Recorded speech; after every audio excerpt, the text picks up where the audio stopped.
ஒப்பிலா மணியே, அன்பினில் சிறந்த ஆரம்புதே, செம்மையே ஆய தமிழ் பதம் அளித்த செல்வமே ஏசுபுரானே, இம்மையே உம்மை சிக்கன பிடித்தேன், என் நாவில் எழுந்தருள்வாயே.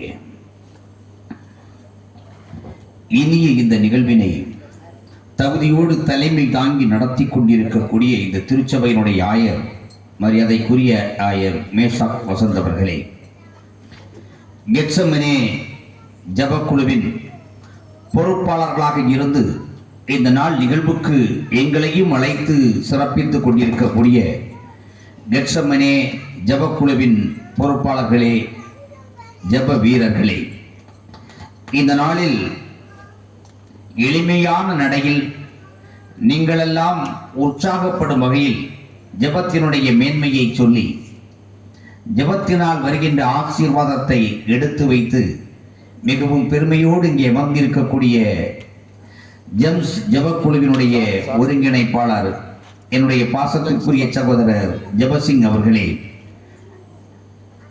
அறிக்கைகளை சமர்ப்பித்து அமர்ந்திருக்கக்கூடிய ஜபக்குழுவினுடைய தலைவர் புஷ்பபேபி தங்கராஜ் அவர்களே, நன்றி உரை நல்க இருக்கக்கூடிய திருமதி லதா மனுவேல் அவர்களே, இந்த திருச்சபையினுடைய பொறுப்பாளர்களே, ஜபக்குழுவினுடைய உயிரூட்டமுள்ள அங்கங்களே, இங்கே பேச வந்திருக்கக்கூடிய கொற்றிக்கோடு காவிரியில் கலை இலக்கிய பேரவையினுடைய அங்கங்களே, அந்தி மயங்கிவிட்ட இந்த அருமையான வேளையில் இங்கே கூடி வந்திருக்கும் உங்கள் அத்துணை பேருக்கும் கொற்றிக்கோடு காவிரியில் கலை இலக்கிய பேரவையின் சார்பில்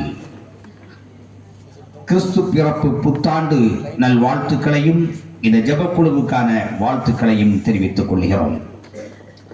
மிகச் சிறப்பான ஒரு தலைப்பை உங்கள் மத்தியிலே கொண்டு வந்திருக்கிறார்கள். ஆன்மீக திருப்பணியில் அதிக ஈடுபாடு உடையவர்கள் ஆண்களா இல்லை பெண்களா? ஆண்களும் பங்கு வைக்கிறார்கள், பெண்களும் பங்கு வைக்கிறார்கள், இதில் மாற்று கருத்து இல்லை. ஆனால் எந்த ஒரு காரியமாக இருந்தாலும் அதனை குறித்து ஒரு விவாதம் நடத்தி அந்த விவாதத்திலே வருகின்ற கருத்துக்களை அடிப்படையாக வைத்து ஒரு விளக்கம் வருகின்ற வேளையில் நமக்கு ஒரு தெளிவு வரும் இல்லையா? இது ஆண்களை குறைத்து மதிப்பிட வேண்டும் என்பதற்காகவோ இல்லை பெண்களை குறைத்து மதிப்பிட வேண்டும் என்பதற்காகவோ இன்றைய பட்டிமன்ற விவாதம் இல்லை. ஆண்களினுடைய பங்களிப்பையும் சொல்லி பெண்களினுடைய பங்களிப்பையும் சொல்லி அதிலே சில ஏற்ற இறக்கங்கள் இருக்கும் என்று சொன்னால் அதை குறித்த ஒரு உணர்வு ஆண்களுக்காக இருந்தாலும் சரி பெண்களுக்காக இருந்தாலும் சரி வருகின்ற வேளையிலே ஒரு உற்சாகம் அல்லது ஒரு புதிய தீர்மானம் பிறக்கும் அல்லவா? அப்படி ஒரு சிந்தனையோடு தான் இந்த ஆன்மீக திருப்பணியிலே அதிக ஈடுபாடு உடையவர்கள் ஆண்களா அல்லது பெண்களா என்கிற தலைப்பிலே ஒரு விவாதத்தை, ஒரு பட்டிமன்றத்தை நாம் இங்கே அமைத்திருக்கிறோம். பொதுவாக சமுதாயத்திலே நாம் பார்த்தோம் என்று சொன்னால் பல்வேறுபட்ட விவாதங்கள் நடந்து கொண்டிருக்கும். அர்த்தமே இருக்காது. அடி புட்டின்னு சண்டை போட்டு நிற்பான். என்னன்னு போய் கேட்டோம்னா கடைசியில் என்னன்னு அவனுக்கு பதில் சொல்ல தெரியாது. இப்படிதான் பாருங்க, ஒரு 2 நாளைக்கு முன்னால குமாரபுரம் ஜங்ஷனுக்கு கொஞ்சம் அந்த பக்கம் அடுத்த பஸ் ஸ்டாப்ல அந்த பேருந்து நிழல் கொடையில ஒரு ஆள் உட்கார்ந்து இருந்தாரு.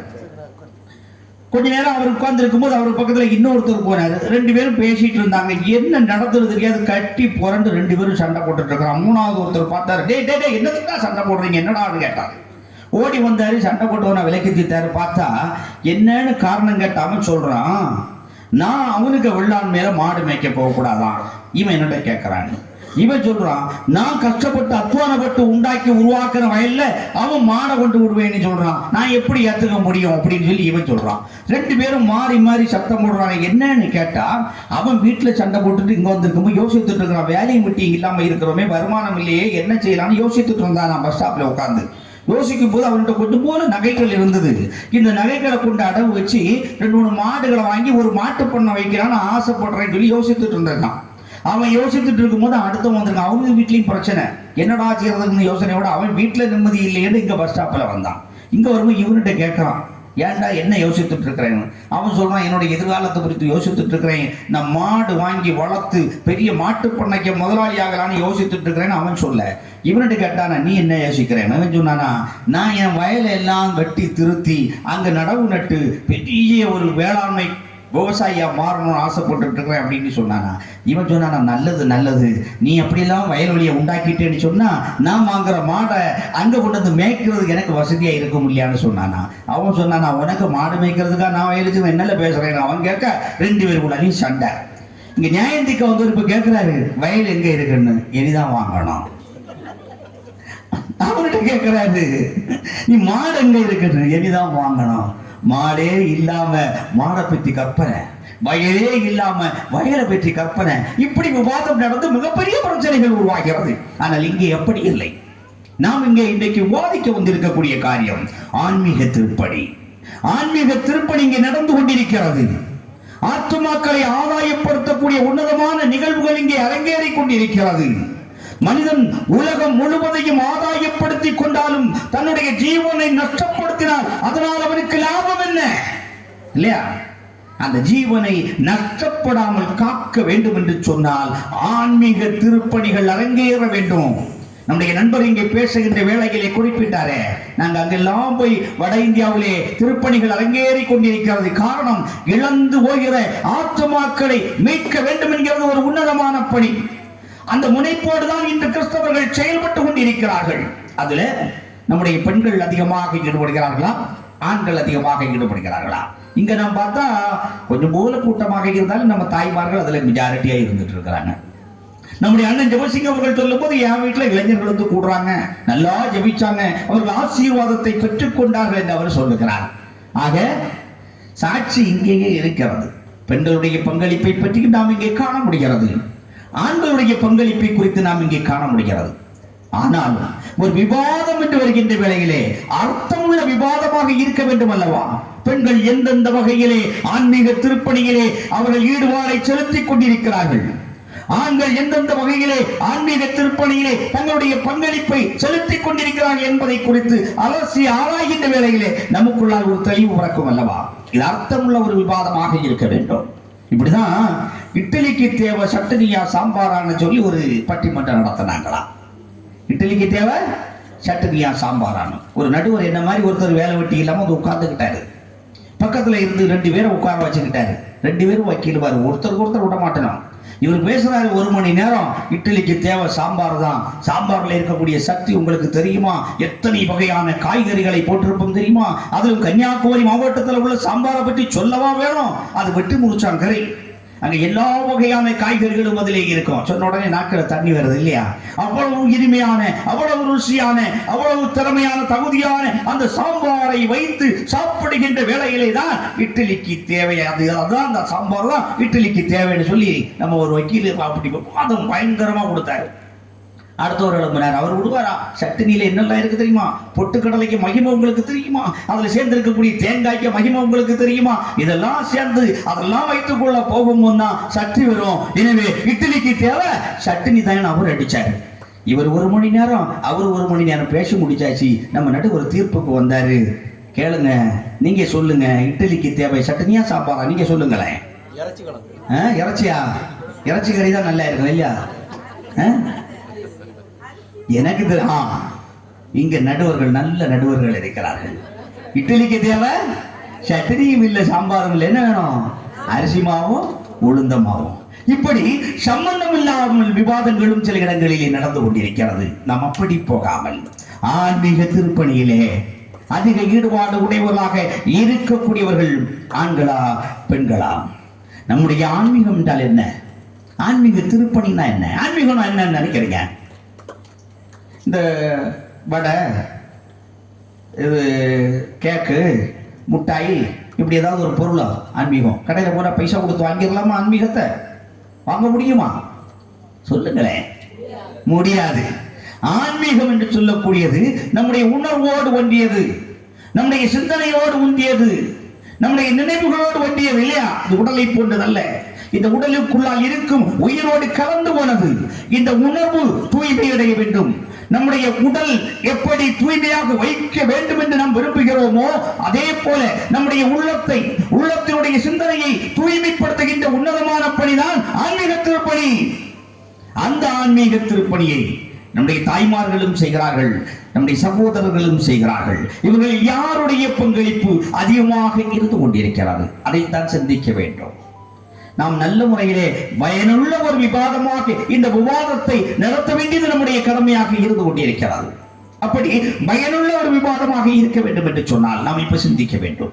நீங்க பெண்கள் சொல்லுகிற பெண்களுடைய பங்களிப்பை நம்முடைய சகோதரர்கள் சொல்லுகின்ற வேளையில உண்மையிலேயே அது சரின்னு சொன்ன அங்கீகரியுங்கள். நீங்கள் அங்கீகரிப்பதற்கான அந்த அடையாளத்தை காட்ட வேண்டும். ஆண்களுடைய பங்களிப்பை குறித்து நம்முடைய சகோதரர்கள் சொல்லுகிறார்கள் என்று சொன்னால் அது நியாயமான கருத்தாக தென்பட்டால், அது இருக்கக்கூடியது பெண்ணாக இருந்தாலும் நீங்க அதை அங்கீகரிக்க வேண்டும். அது உண்மை என்று சொன்னால் அது உண்மை என்று உங்களுடைய செயல்பாட்டின் மூலமாக நீங்கள் வெளிக்காட்ட வேண்டும். அப்ப நம்ம சகோதரர்கள் ரொம்ப உற்சாகமாக செயல்படுவார்கள். அதுக்கு தான் சொன்னேன். எனவே மனிதன் உலகம் முழுவதையும் ஆதாயப்படுத்தி கொண்டாலும் தன்னுடைய ஜீவனை நஷ்டப்படுத்தினால் அதனால் அவனுக்கு லாபம் இல்லை. அந்த ஜீவனை பெருக்கக்கூடிய உன்னதமான பணிதான் ஆன்மீக திருப்பணி. அந்த ஆன்மீக திருப்பணியிலே அதிக ஈடுபாடு உடையவர்கள் ஆண்களும் இருக்கிறார்கள், பெண்களும் இருக்கிறார்கள். இதில் அதிக ஈடுபாடு உடையவர்கள் யார் என்பதை குறித்து தான் இப்பொழுது நாம் சிந்திக்க இருக்கிறோம். இந்த தலைப்பை குறித்து நம்ம மத்தியிலே விளக்குவதற்காக 2 அணியினர் வந்திருக்கிறார்கள். ஆண்களே என்கிற அணியினுடைய தலைவராக நான் சொன்ன மாதிரி இங்க ஒரு வக்கீல் தான் வந்து உட்கார்ந்து இருக்கிறார். அவரு ஆண்களுடைய பங்களிப்பு தான் அதிகம் என்று சொல்லி தொடங்க இருக்கிறார். நீங்க அவர் உட்கார்ந்து இருக்கிறத பார்த்துட்டு சிம்பிளா நினைச்சிடக்கூடாது.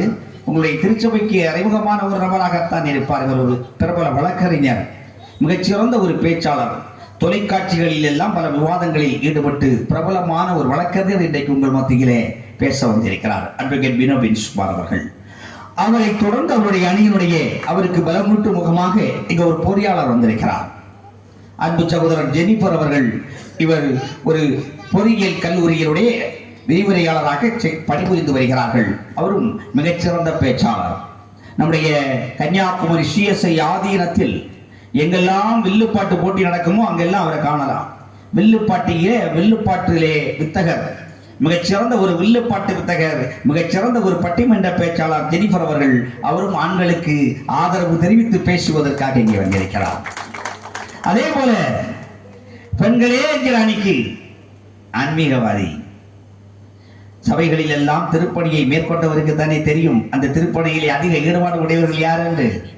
அவர் சாட்சி சொல்லும் விதமாக, நான் ஒரு ஆண் மகனாக இருந்தாலும் உண்மையை உரக்க உரைப்பேன் என்று சொல்லி இன்றைக்கு பெண்களை அணிக்கு தலைமை தாங்குவதற்காக நம்முடைய மார்த்தாண்டம் சேகர திருச்சபையிலே பணிபுரிந்து வருகின்ற ஆயர் சுதீர் அவர்கள் இங்கே வருகை தந்திருக்கிறார்கள். மிகச்சிறந்த ஒரு பேச்சாளர்.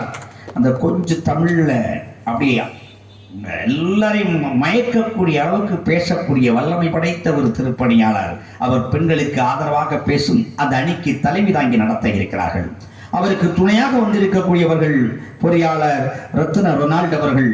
இவர் குமாரபுரம் பேரூராட்சி அலுவலகத்திலே கணிப்பொறியாளராக பணிபுரிந்து வருகிறார்கள். கணிப்பொறி பணியாளர். அவரும் மிகச்சிறந்த ஒரு பேச்சாளர்.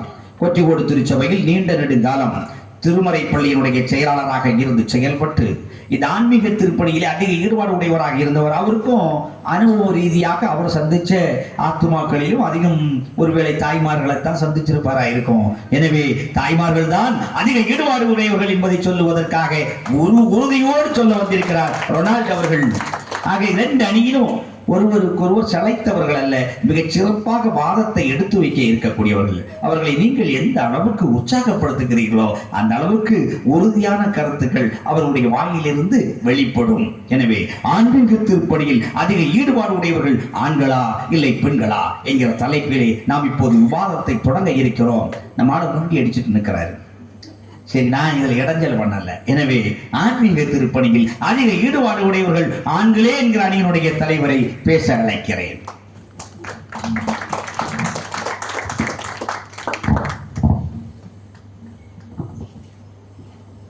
மண்ணில் உதித்து பின் மண்ணாக மானிடரை எண்ணி இரக்கத்தால் ஏக்கம் கொண்டவரே, எண்ணத்தில் உதித்து எழுத்திலே தவழ்ந்து வந்து வண்ணச்சொற் கோவையிலே வற்றாதரிடம் புரியும் வளமான தமிழையின் நாவடியில் வைத்தவரே, பால்வாய் பசும் குழவினான் கால்வாய் போல் நின்று கருத்து நடையிடச் செய்வாய். கற்கண்டா இல்லை கனிச்சாரா என்று கேட்பவர்கள் சொக்கிக் கொண்டிருக்கின்ற நிலைமை உருவாக்குகின்ற சுந்தர தமிழன் வெண்கல குரலோன் எங்கள் பாசத்துக்குரிய நடுவர் அவர்களே, நேற்றுக்கே ஜலதோஷம் வைக்கிற ஐசல் திரும்பவும் ஜலதோஷம் கூடிடும் போல தெரியுது. ஏதாவது காரியம் நடக்கணும்ல. என்னுடைய அணியிலே பேச இருக்கிற இளம் சிங்கமே, எதிரணியிலே பேச இருக்கின்ற எங்களுடைய அன்புக்குரிய, பண்புக்குரிய, பாசத்துக்குரிய, ஆனால் இந்த நேரத்தில் மிகவும் பரிதாபத்துக்குரிய எங்களுடைய பிரியமான எதிரிகளே, ஆண்டோர்களே, சான்றோர்களே, என்னை போன்றோர்களே, உங்கள் அனைவருக்கும் இந்த சிறியவனின் சிரம் தாழ்ந்த வணக்கங்களை உரித்தாக்கி கொள்கிறேன். நடுவரவர்களே, ஒரு குருவும் 2 சீடர்களும் இருந்தார்கள். 2 பேரும் குருவை கூட்டிட்டு ஊர் சுத்தி பார்க்கறதுக்கு குதிரை வண்டியில போயிருக்கிறாங்க.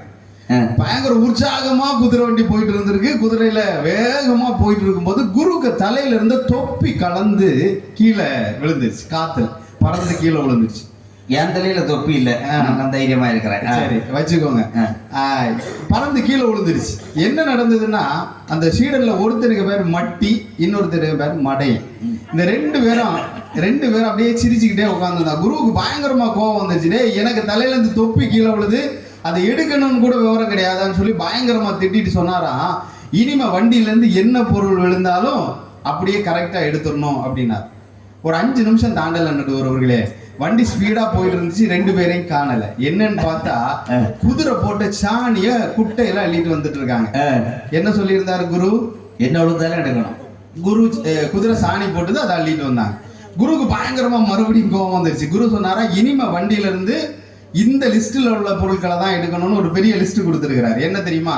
குருக்கு சட்டை, குருக்கு வேட்டி, குருக்கு கமண்டலம், குருக்கு பாதரட்சைன்னு ஒரு பெரிய லிஸ்ட் அப்படியே கொடுத்துருக்கு.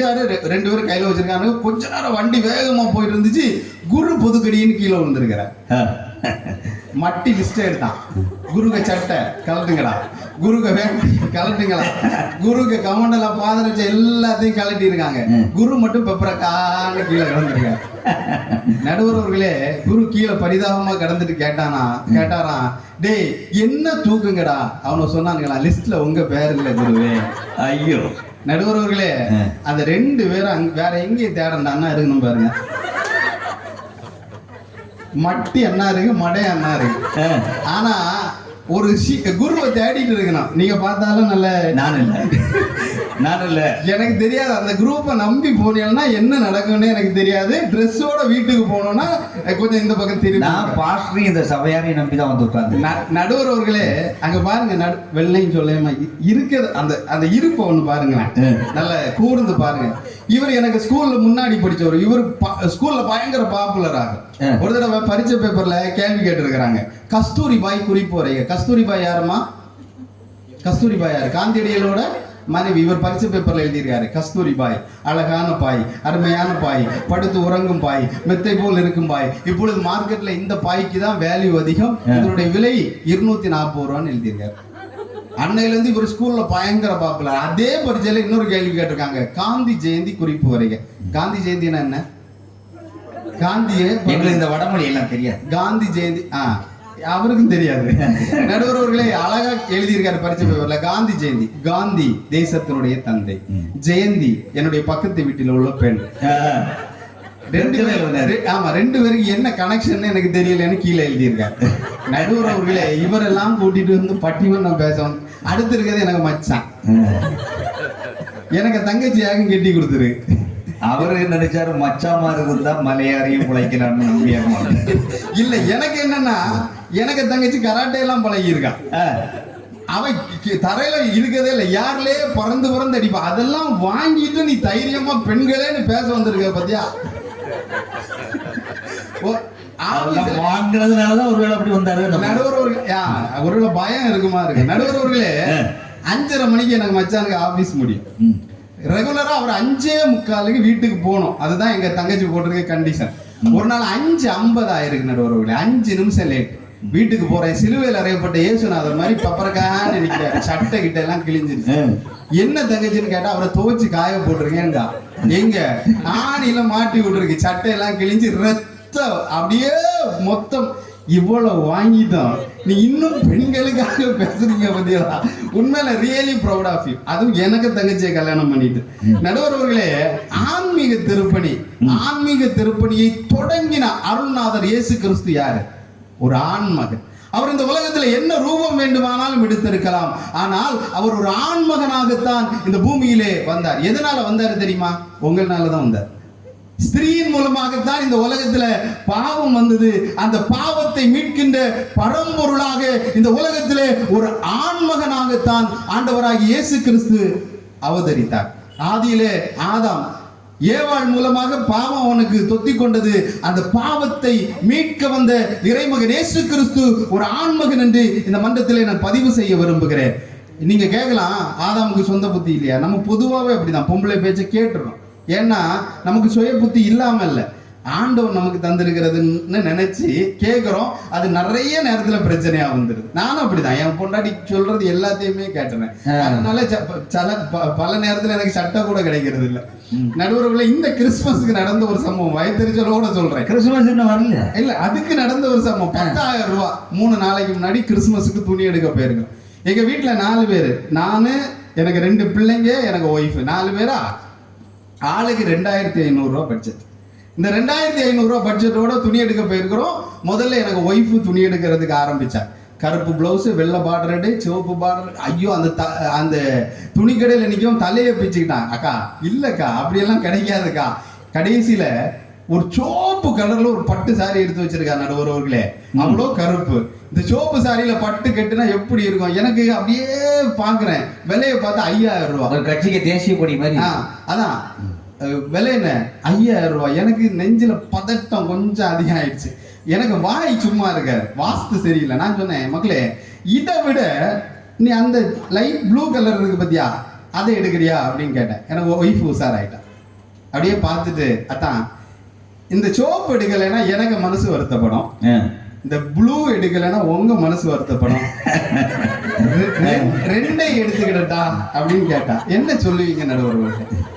என்ன சொல்லுவீங்க நடுவர்களே? 9,970 ரூபா.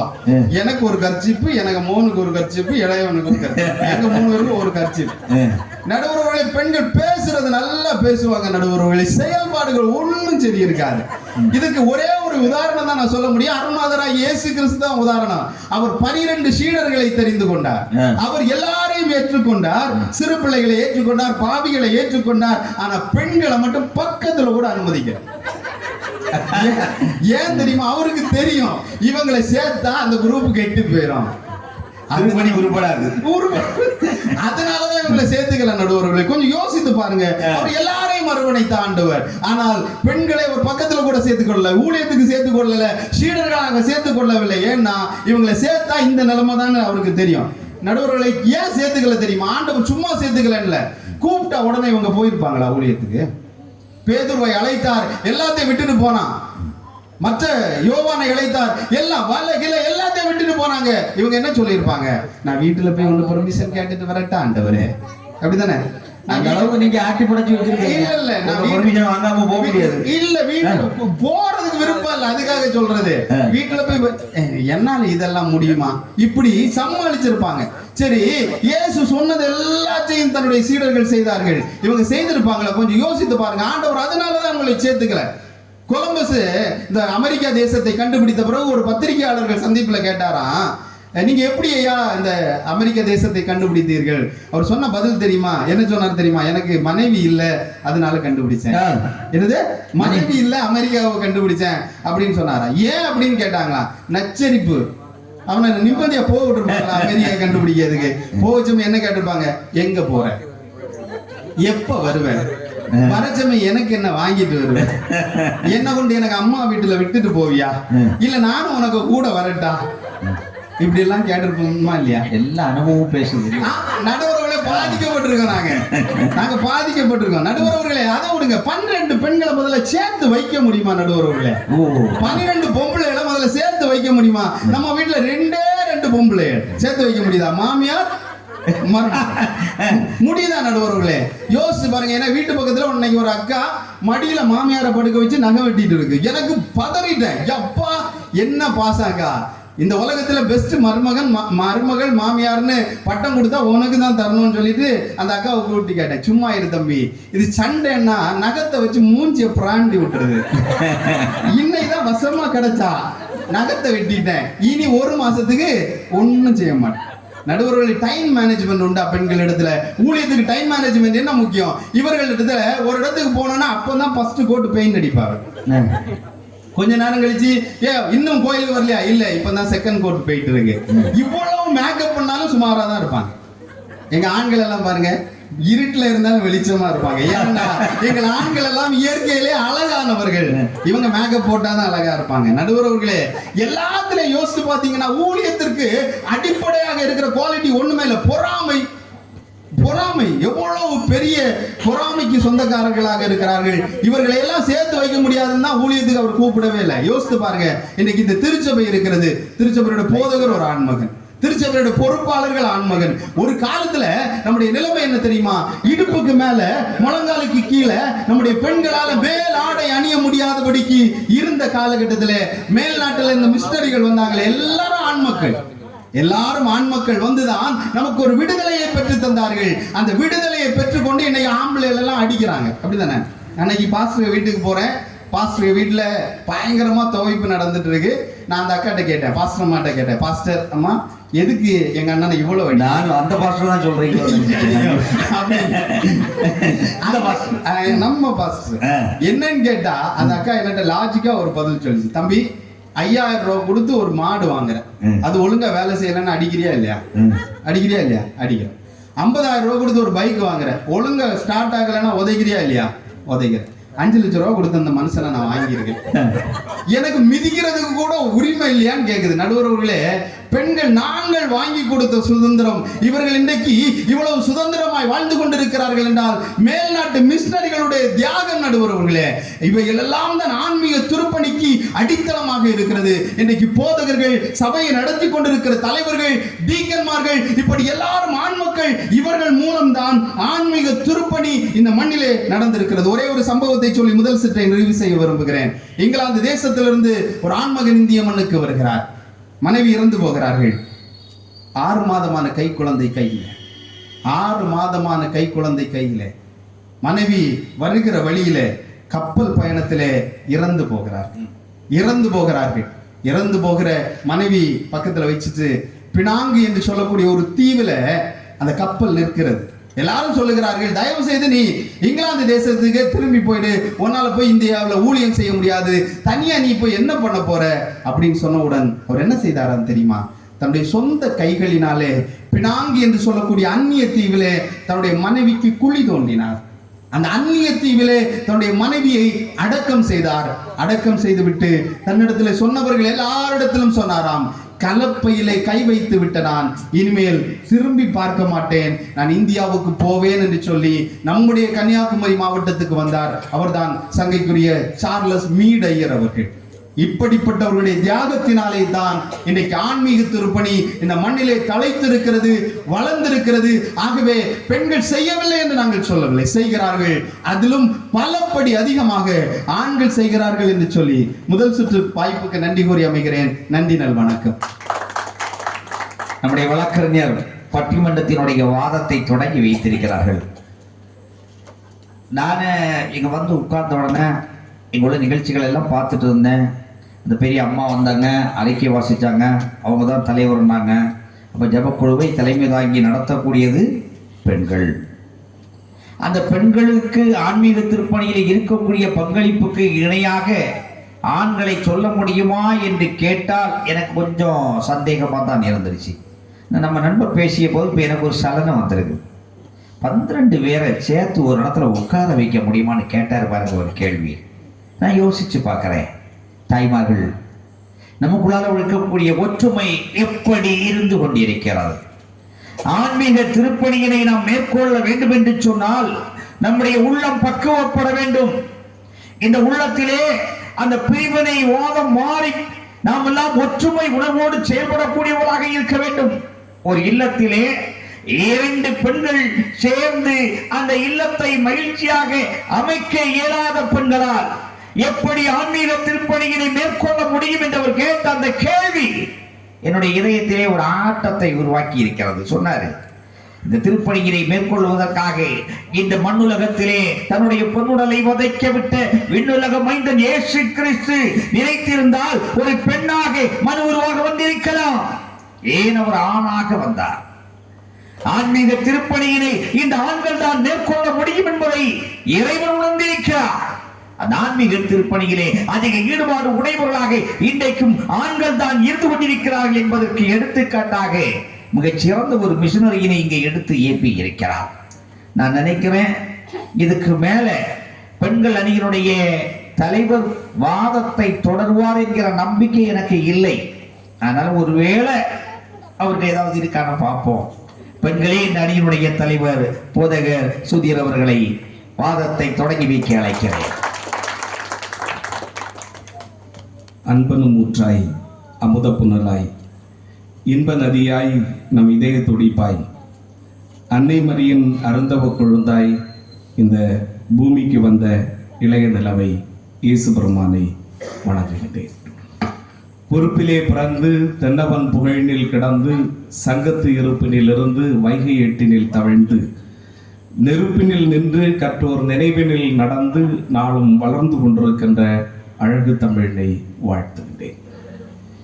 இந்த திருச்சபையினுடைய அன்புக்குரிய போதகர் அவர்களுக்கும் இந்த திருச்சபையினுடைய தலைவர் செயலர் உள்ளிட்ட அத்துணை பொறுப்பாளர்களுக்கும் இறைமக்களாகிய உங்கள் அனைவருக்கும் மகிழ்ச்சியோடு கிறிஸ்து பிறப்பு மற்றும் புத்தாண்டு நல்வாழ்த்துக்களை தெரிவித்துக் கொள்கின்றேன். ஒரு நீதி தேவதையை போல எந்த பக்கமும் சாயாமல் எந்த பாகுபாடும் காட்டாமல் எங்கள் பக்கமாக தீர்ப்பு வழங்க இருக்கின்ற அன்பான நடுவர் அவர்களுக்கும் இதை மட்டும் ஏத்துக்க முடியாது. எப்படை தோற்கினும் இப்படை ஜெயிக்கும் என்கின்ற துணிவோடு அமர்ந்திருக்கின்ற என் அணியினுடைய தளபதிக்கும் பயந்து தள்ளாடி போய் அமர்ந்திருக்கின்ற எதிரணியினுடைய தளபதிகளுக்கும் காரோட்ட தெரியாவிட்டாலும் கதையோட்டி கொண்டிருக்கின்ற சின்னம் சிறார்களுக்கும் உங்கள் அனைவருக்கும் அன்பான வணக்கங்களையும் வாழ்த்துக்களையும் தெரிவித்துக் கொள்கிறேன். நாங்கள் பட்டிமன்ற குழுவாக சில நேரம் உல்லாச பயணம் செல்வது உண்டு. சமீபத்திலே நாங்கள் அப்படி ஊட்டிக்கு உல்லாச பயணம் சென்றிருந்தோம். ஊட்டியில போனா படகு சவாரி செய்யலாம். நீங்களும் போயிருப்பீர்கள், படகு சவாரிக்கு சென்றிருப்பீர்கள். நாங்களும் படகு சவாரி செய்வதற்கு ஆயத்தப்பட்டோம். படகு ஒன்றை வாடகைக்கு எடுத்தோம். ஆனால் பிரச்சனை என்னன்னா, அந்த படகுல எத்தனை பேர் ஏற முடியும்? 4 பேர் தான் ஏற முடியும். பட்டிமன்ற குழுவாக நாங்கள் 5 பேர் இருந்தோம். நாங்கள் நடுவரை பார்த்தோம். நடுவர் சொன்னார், பரவாயில்லை, அட்ஜஸ்ட் பண்ணிக்கலாம் அப்படின்னாரு. 4 பேர் செல்லக்கூடிய அந்த படகினிலே நாங்கள் 5 பேர் சென்றோம். ஆரம்பத்தில் எந்த பிரச்சனையும் இல்லை. கொஞ்சம் தாண்டி அந்த படகு ஏறக்கூடிய நடு பொய்கையை அடைகின்ற பொழுது படகு கொஞ்சமாக இப்படி அசையை துவங்கியது. நாங்கள் மெதுவாக பயந்து போனோம். எங்கள் பயத்தோடு கூட எங்கள் நடுவரை நாங்கள் திரும்பி பார்த்தோம். அவர் எந்த பதட்டமும் இல்லாமல் சொன்னார், எதிரணி தலைவர் அட்வொகேட் பினோ இருக்கிறாரே, அவரை தூக்கி இந்த குளத்திலே போடுங்கள் என்று சொன்னார். எங்களுக்கு ஆச்சரியமாக இருந்தது, பயமாகவும் இருந்தது. இந்த பினோ அவர்களை தூக்கி இந்த குளத்திலே போட்டால் இவர் அமிழ்ந்து போக மாட்டாரா என்று நடுவரை கேட்க, நடுவர் இப்போதும் சொன்னார், அவர் அமிழ்ந்தொன்றும் போக மாட்டார், அவருடைய மண்டை மரமண்டை தண்ணீரிலே தாழாது அப்படின்னு சொன்னார். அப்ப புரியல, எங்களுக்கு இப்போது புரிகிறது. பட்டிமன்றத்திலே ஒரு தலைப்பினை கொடுத்து அந்த தலைப்பிற்கு பேசுங்கள், கருத்துக்களை பேசுங்கள் என்று சொன்னால் எந்த கருத்தும் அவர் பேசவில்லை. அவர் பேசி சென்றதெல்லாம் வெறும் கதைதான். கடல் வெற்றி கருவாடு தின்ன நினைத்த கொக்கு குடல் வற்றி செத்ததாம் என்று சொல்வார்கள். கடல் வற்றும் கருவாடு கிடைக்கும் என்று காத்திருந்த கொக்கை போல நானும் ஏதாவது ஒரு பாயன்று சொல்லுவாருன்னு பார்த்துட்டு இருந்தா ஒரு பாயன்றும் உருப்படியா இல்லை. இயேசுநாதர் இந்த உலகினில் வந்தார், அவர் ஆண்மகன் தானே என்று சொன்னார்கள். அந்த இயேசுநாதரை பெற்றெடுத்த புனித தாய் நான் ஆண்டவருக்கு அடிமை என்று சொல்லி அவமானத்தை சுமந்து தன் உள்ளத்திலே இயேசுவுக்கு இடம் தந்து இயேசு குழந்தையை பெற்றெடுத்தாளே அந்த கன்னிமரியாள், அவள் யார்? பெண்மகள் அல்லவா? வேதத்தை சரியாக படிக்க வேண்டும். அட்வொகேட் பைபிள் வாசிக்கிறதே இல்ல போல இருக்கிறது. இயேசு கிறிஸ்துவனுடைய சீடர்கள் 12 பேர் அல்லவா? இயேசு கிறிஸ்துவோடு கூட எந்த பெண்களாவது அவரோடு கூட திருப்பணியினை செய்தார்களா என்று கேட்டார். நாமும் அதை பார்த்து சிரித்தோம். ஆனால் நடுவர் அவர்களே, வேதத்தை சரியாக வாசிக்க வேண்டும். லூக்கா நற்செய்தி நூல் 8ஆம் அதிகாரத்தினுடைய 1 முதல் 3 வரையுள்ள திருவசனங்களை எடுத்து வாசியுங்கள். பைபிள் இருந்தா நீங்களும் எடுத்து வாசியுங்க. லைட் இருந்தா மெதுவா உங்களுக்கு போட்டு கொடுங்க. நடுவர் அவர்களே, இயேசு பட்டணங்கள் தோறும் கிராமங்கள் தோறும் பிரயாணம் பண்ணி தேவனுடைய ராஜ்யத்திற்குரிய நற்செய்தியை கூறி பிரசங்கித்தார். 12 அவரோடு கூட இருந்தார்கள். மிகச் சரி. நம்முடைய பினோ அவர்கள் சொன்னது மிக மிக சரி. அடுத்த வசனங்களை கவனியுங்கள். அவர் பொல்லாத ஆவிகளையும் வியாதிகளையும் நீக்கி குணமாக்கின சில ஸ்திரீகளும் 7 பிசாசுகளை நீக்கின மகதலேனா எனப்பட்ட மரியாளும் ஏரோதின் காரியக்காரனான கூசாவின் மனைவியாகிய யோவன்னாலும் சூசன்னாலும் தங்கள் ஆஸ்திகளால் அவருக்கு ஊழியம் செய்து கொண்டு வந்த மற்ற அநேக ஸ்திரீகளும் அவருடனே இருந்தார்கள். நடுவர் அவர்களே, 12 பேர் அல்ல, அநேக பெண்மணிகள் இயேசு கிறிஸ்துவோடு இணைந்து ஊழியம் செய்தார்கள் என்பதனை நீங்கள் குறித்துக் கொள்ளுங்கள். அந்த வசனத்தை திரும்ப ஒரு கால் சொல்லி கொடுங்க.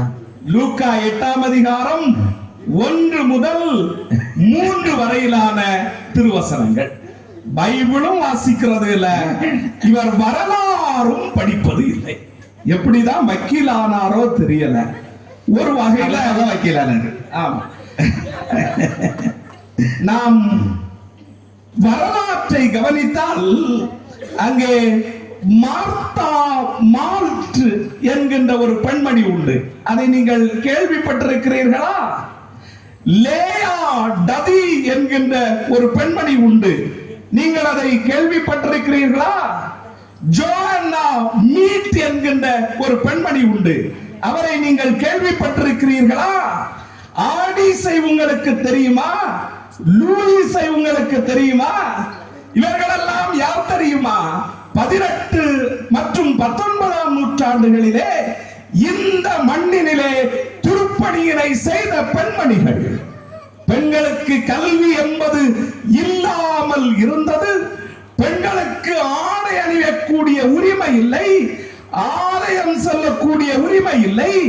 அப்பொழுது இந்த பெண்மணிகள் எல்லாம் இந்த பெண்களுக்கு பாடசாலைகளை உருவாக்கி அவர்களை பள்ளிக்கூடத்திற்கு கரம் பிடித்து அழைத்து வந்து அவர்களுக்கு குப்பாயம் தைத்து அவர்களுக்கு ஆடையினை தந்து அப்படியே அவர்களை ஆலயத்திலே கொண்டு சென்று அவர்களுக்கு ஜெபம் செய்ய கற்றுக் கொடுத்து அவர்களுக்கு வேதத்தினுடைய வசனங்களை சொல்லி அவர்களை ஆலயத்துக்குள்ளே ஈடுபடுத்திய மாபெரும் தொண்டாற்றிய வரலாற்று நாயகிகள். இவர்களுடைய பணியினை நாம் மறுக்க முடியுமா? இந்த ஆலயங்கள் எல்லாம் பெண்களால் நிரம்பி வழிகிறது என்று சொன்னால் இந்த பெண்மணிகளுடைய திருப்பணி ஆன்மீக திருப்பணி என்பதனை மறந்து போக கூடாது. நம்ம திருநெல்வேலியில போனோம்னா பாளையங்கோட்டையிலே ஒரு பெரிய ஆலயம் உயர்ந்து நிற்கும். அந்த ஆலயம் புரோட்டஸ்டன்ட் திருச்சபையினுடைய ஒரு முதல் ஆலயம் என்று கூட வர்ணிப்பது உண்டு. அதை உருவாக்கியவர் யார் தெரியுமா? கிளாரிந்தா என்று சொல்லக்கூடிய ஒரு அம்மையார், ஒரு பெண்மணி என்பதனை மறந்து போக கூடாது. வரலாற்றை படிக்கணும். வரலாறு இவருக்கு தெரியாது. செம்புலிங்கம் செம்புலிங்கம் என்று சொல்லி ஒரு திருடன் நம்மூரிலே மருந்துவாழ் மலையிலே வாழ்ந்து வந்தான். அவன் பெரிய திருடன். அவனை கண்டாலே எல்லாரும் பயந்து போய் விடுவார்கள். போலீஸ் அவனை தேடிக்கொண்டே இருந்தது.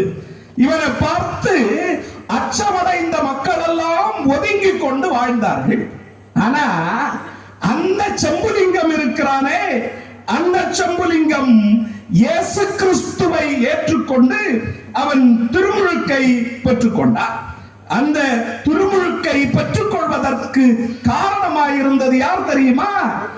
ஏமி கார்மைக்கால் என்று சொல்லக்கூடிய ஒரு பெண்மணி, ஒரு அம்மையார். அவருடைய அன்பு என்பதனை மறக்க கூடாது. அன்னை என்று சொன்னால் அன்பு, அந்த அன்பு என்று சொன்னால் அதுதான் ஆன்மீகம். அந்த ஆன்மீகம் பெண்களிடம்தான் மிகுந்து இருக்கிறது என்பது உண்மை. அன்பை பற்றி இவங்களுக்கு என்ன தெரியும்? நடுவர் அவர்களே, இந்த எதிரணியினுடைய தலைவர் அவருடைய பாட்டி மீது அன்பு கொண்ட ஒரு கதையை நான் உங்களுக்கு சொல்றேன். ஒரு நாள் கோர்ட்ல போயிட்டு அப்படியே திரும்ப வீட்டுக்கு வந்தாரு. அன்னைக்கு கோர்ட் மதியானம் முடிஞ்சிருச்சு. அவர் மதியானம் வருகின்ற நேரம் நல்ல வெயில் காலம். அவர் அப்படியே வீட்டுக்கு வந்தா அந்த வீட்டுக்கு முற்றத்திலே இவர் பயன்படுத்திய வெட்டுக்கத்தி ஒன்று கிடந்தது. அவர் அந்த வெட்டுக்கத்தியை எடுத்து வீட்டுக்குள்ள கொண்டு வைக்கலாம் அப்படின்னு சொல்லி வெட்டுக்கத்தியை தூக்கி பார்த்தா அது அந்த வெயிலினால் வெம்மை ஏறி இருந்தது. அந்த சூடான வெட்டுக்கத்தியை பார்த்த உடனே நம்ம ஆளு நினைச்சிட்டாரு, இந்த வெட்டுக்கத்திக்கு காய்ச்சல் வந்து விட்டது என்று. வெட்டுக்கத்திக்கு காய்ச்சல் வந்து விட்டது என்று கருதி அந்த வெட்டுக்கத்தியை கொண்டு பக்கத்தில் இருக்கிற ஒரு கிளினிக்ல மருத்துவரிடம் கொண்டு காட்டினார். மருத்துவரையா, மருத்துவரையா, என்னுடைய வெட்டுக்கத்திக்கு காய்ச்சல் வந்து விட்டது, நீங்க இந்த வெட்டுக்கத்திக்கு ஒரு இன்ஜெக்ஷனும் போட்டு 2 டேப்லெட்டும் தாருங்க அப்படின்னு கேட்டாரு. மருத்துவர் இவரை ஏற இறங்க பார்த்து விட்டு சொன்னார், இந்த வெட்டுக்கத்தியினுடைய காய்ச்சலுக்கு நீங்க எந்த டேப்லெட்டும் கொடுக்க வேண்டாம்.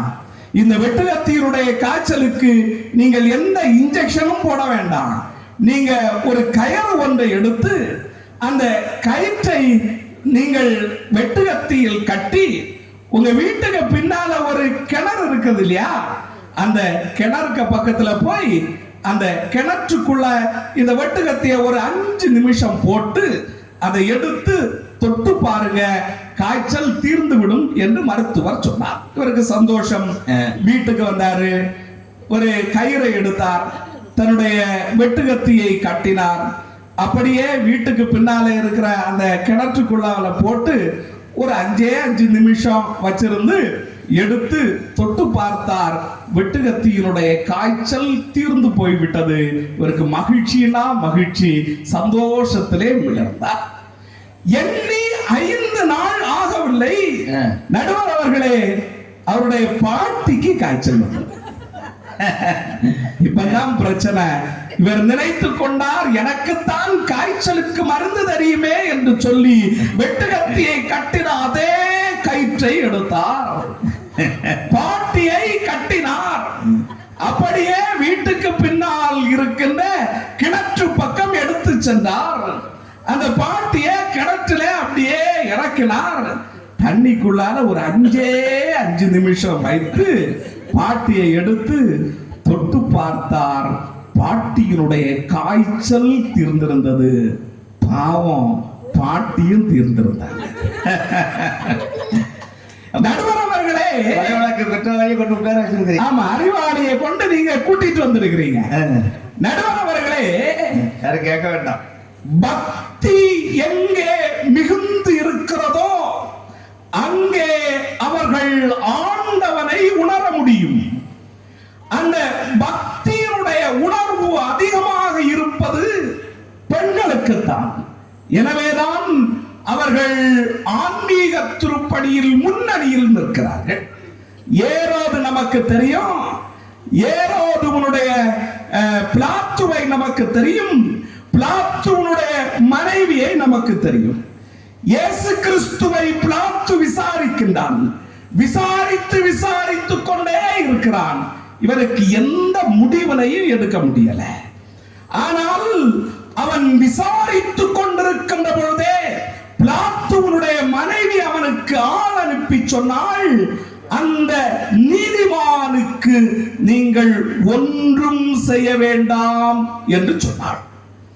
பிலாத்துவினுடைய மனைவிக்கு இயேசுவை குறித்து அறிய முடிந்திருக்கிறது, உணர்ந்து கொள்ள முடிந்திருக்கிறது.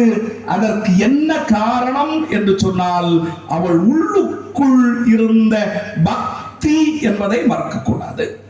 இவர்களுடைய பக்தியை பற்றியும் நான் சொல்லணும். ஒரு மாசம் இருக்கும். இந்த ஒரு மாசத்துக்கு முன்னால இவர்களுடைய திருச்சபையில நான் ஒரு நாள் ஒரு உபவாச கூட்டம் நடத்துவதற்காக சென்றிருந்தேன். உபவாசம் கூட்டம் நடத்துவதற்கு சென்ற போது அங்க நிறைய ஆட்கள் வந்திருந்தாங்க. ஆண்கள் கொஞ்சம் இருந்தாங்க, பெண்கள் மிகுதியாக திரண்டு இருந்தார்கள். இந்த வக்கீல் ஐயாவும் அந்த உபவாச கூட்டத்துக்கு வந்திருந்தார். ஆனா எல்லாரும் பைபிள் கொண்டு மட்டும் வந்த போது இந்த வக்கீல் ஐயா மட்டும் ஒரு பைபிளோட கூட ஒரு பெரிய டார்ச் லைட்டையும் கொண்டு வந்தார். பழைய டார்ச் லைட், ஒரு 5 பேட்டரி கட்ட போடக்கூடிய ஒரு டார்ச் லைட் நீங்க பார்த்திருப்பீங்க இல்லையா? அந்த பெரிய டார்ச் லைட்டையும் கூட கொண்டு வந்தார். எனக்கு ஒன்றுமே புரியவில்லை. இவர் வேதாகமத்தை கொண்டு வந்திருக்கிறார், சரி, ஏன் இப்படி டார்ச் லைட்டையும் கூட இந்த பகல் பொழுதினில் கொண்டு வந்திருக்கிறார்?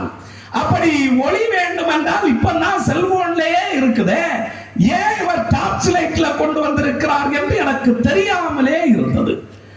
உபவாசம் போட்ட முடிஞ்ச பிறகு மெதுவாக சென்று அவரிடம் இதை விசாரித்தேன், ஏன் இந்த பகல் பொழுதினில் நீங்கள் இந்த டார்ச் லைட்டை கொண்டு வந்திருக்கிறீர்கள் என்று. அப்பொழுது அவர் மெதுவாக என்னை அழைத்து கொண்டு சொன்னார். அவருடைய அந்த டார்ச் லைட்டினுடைய பின்பகுதியை திறந்து காண்பித்தார். எனக்கு இந்த அதிக நேரம் சாப்பிடாம ஒண்ணு இருக்க முடியாது, எனக்கு இடைக்கிடைக்கு பசி வரும், எனவே இந்த டார்ச் லைட்டை பாருங்க அப்படின்னு அந்த பேட்டரி போடக்கூடிய இடத்தை திறந்து காட்டி தந்தா உள்ள ஒரு அரைக்குற்றி புட்டும் ஒரு யாத்தப்பழம் இருக்கு. ஏற்கனவே அரைக்குற்றி புட்டையும் ஏத்தப்பழத்தையும் அவர் சாப்பிட்டு இருக்கிறார், மீதி அதற்குள் இருக்கிறது. இவர்களுடைய பக்தி அப்படித்தான் இருக்கிறது. ஆனால் பெண்களுடைய பக்தி என்பது அப்படி அல்ல. அவர்கள் பக்தியினில் மிகுந்தவர்களாக இருக்கிறார்கள், அன்பினில் சிறந்தவர்களாக இருந்திருக்கிறார்கள், சேவையில் மிளிர்ந்திருக்கிறார்கள். அன்பும் சேவையும் பக்தியும் தான் ஆன்மீகத்திற்கு அடிப்படையானவைகள். இந்த அடிப்படையானவைகளில் பெண்கள் உயர்ந்து நிற்பதனால் ஆன்மீக திருப்பணிகளில் முன்னணியில் நிற்பது பெண்களே என்கின்ற உண்மையினை இந்த அவைக்கு உறுதியாய் சொல்லி எங்களுக்கு ஆதரவாக உங்கள் நல்ல தீர்ப்பினை தர வேண்டும் என்று கேட்டு அமைகின்றேன். நன்றி, வணக்கம். அப்பாடா, எனக்கு இப்ப கொஞ்சம் பதட்டம் ஆகிடுச்சு. நாங்க செய்கிற பணியை அவர் செஞ்சிருந்தா நல்லா இருக்கும் போல எனக்கு தோணுது. வக்கீல் இப்படி பேசிக்கிட மாட்டாரு, ஒரு போதகர் அடுக்கடுக்க வச்சாரு. அவர் பேசுகின்ற வேளையிலே நீதிமன்றத்தினுடைய விவாத நிகழ்வு தான் என்னுடைய மனக்கண் முன்னால் வந்து நின்றது.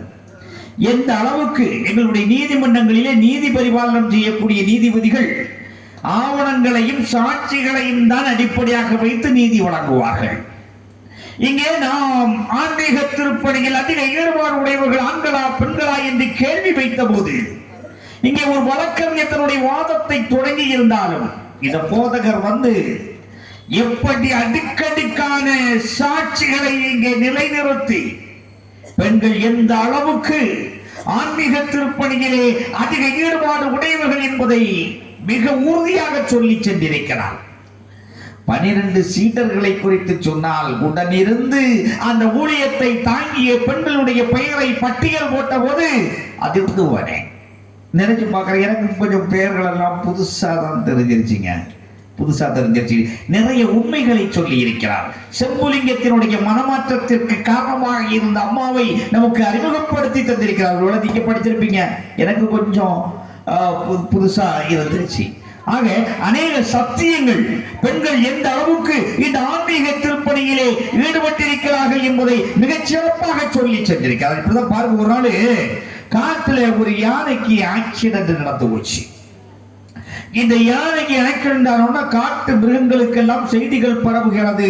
எல்லா மிருகங்களும் ஓடோடி வந்து இந்த யானையை விசாரித்து செல்லுகிறார்கள். என்ன நடந்தது ஏது நடந்ததுன்னு சொல்லி ஒவ்வொரு மிருகங்களாக ஒவ்வொரு உயிரினங்களாக வந்து விசாரித்து செல்லுகிறது. ஒரு எறும்பும் செய்தியை கேள்விப்பட்டு அங்கே போனது. யானையை பார்த்து அப்படியே துக்கம் அனுசரித்தது. மெதுவாக ஊந்து ஊந்து அந்த யானையினுடைய காதுக்கு பக்கத்துல போய் என்னதோ ஒரு செய்தியை இந்த எறும்பு சொன்னது. யானை விழுந்து விழுந்து சிரிக்குது. வேதனையில துடிச்ச யானை விழுந்து விழுந்து சிரிக்குது. எல்லா மிருகங்களுக்கும் ஆச்சரியம். அப்படி என்ன இந்த எறும்பு இந்த யானையிடம் சொல்லி இருக்கும் என்று சொல்லி அந்த யானையிடம் போய், எறும்பு அப்படி என்னதான் சொல்லிருச்சு, இந்த அளவுக்கு இந்த வேதனையில சிரிக்கிறேன்னு கேட்டா, எறும்பு யானைக்கு காத்துல போய் சொல்லிருச்சான், நீ ஆஸ்பத்திரிக்கு ட்ரீட்மெண்ட் போக்கி ஆபரேஷன் நேரத்தில் ரத்தம் தேவைப்பட்டா ஆளு சொல்லி அனுப்பு, நான் ரத்தம் தாரேன்னு சொல்லிருச்சான். எறும்பு யானைக்கு ரத்தம் கொடுக்க முடியுமா? அன்பு இல்லாத ஆத்துமா எப்படி ஆன்மீக திருப்பணிகளை செய்ய முடியும்? பாசம் இல்லாத மனிதகுலம் எப்படி ஆன்மீக திருப்பணியை மேற்கொள்ள முடியும்? சேவை மனப்பான்மை இல்லாத மனிதகுலம் எப்படி ஆன்மீக திருப்பணியை மேற்கொள்ள முடியும்? எங்களுடைய தாய்மார்களிடம் அன்பு நிறைந்து நிற்கிறது. எங்களுடைய தாய்மார்களிடம் பாசம் நிறைந்து நிற்கிறது. எங்களுடைய தாய்மார்களிடம் சேவை மனப்பான்மை பக்தி உணர்வு நிறைந்திருக்கிறது. அவர்களால் தான் ஆன்மீக திருப்பணியிலே அதிக ஈடுபாடு செலுத்த முடியும். அப்படி செலுத்தியதின் நிமித்தமாக தான் ஆன்மீகம் இந்த அளவுக்காவது இந்த தருணையிலே நிலைத்திருக்கிறது என்று சொன்ன அந்த கருத்து உண்மையிலேயே நம்மை சிந்திக்க வைத்திருக்கிறது என்று நான் கருதுகிறேன். இதற்கு ஆண்களே அணியிலே பதில் இருக்குமான்னு எனக்கு தெரியல. பதில் இருந்தா சொல்லுங்கள். வாருங்கள் பொறியாளர் ஜெனிஃபர் அவர்களே, ஆண்களுக்காக உங்கள் வாதங்களை வையுங்கள். பூக்காடாய் நெஞ்சில் புதுமணத்தை தந்தனக்கு பக்காடாய் மாறிவிட்ட பரம்பொருளை, கலையாத கனவாகி நிலையாத நினைவாகி கவியாகி வந்த பொருளை, பனிக்குஞ்சு மலரெள்ளி கனிக்குஞ்சு சுவையெள்ளி பேச்சாகி அடைவா. சபைக்கு முதற்கண் வணக்கம். எங்களுக்கெல்லாம் ஆன்மீகத்தில் அதிக வழிகாட்டியாக, இன்றும் ஆன்மீகத்தில் அதிக ஈடுபாடுடன் இங்கே அமர்ந்திருக்கின்ற நடுவர் அவர்களே, ஆன்மீகத்தில் அதிக ஈடுபாடுள்ளவர்கள் ஆண்களா பெண்களா? நடுவர் அவர்களே, ஒரு நாள் இப்படிதான் இந்த பாஸ்டர் இருக்காங்கல்ல, எங்க சர்ச்சுக்கு தான் வந்தாங்க பிரேயருக்கு, உபவாச ஜபத்துக்கு சொன்னாங்க இல்லையா. உபவாச ஜபத்துக்கு வந்துட்டு உபவாச ஜபம் எல்லாம் முடிஞ்சாச்சு. முடிஞ்சிட்டு குமாரபுரம் பஸ் ஸ்டாண்ட்ல பஸ்ஸுக்கு வெயிட் பண்ணிட்டு நிக்காரு.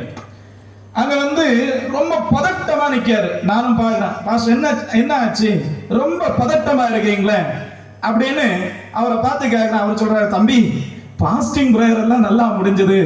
6 மணிக்கு அருமனையில ஒரு பிரேயர் இருக்கு, அந்த பிரேயருக்கு நான் போனோம். ஆனா அருமனைக்கு எப்படி போறதுன்னு எனக்கு தெரியல அப்படின்னு சொன்னார்.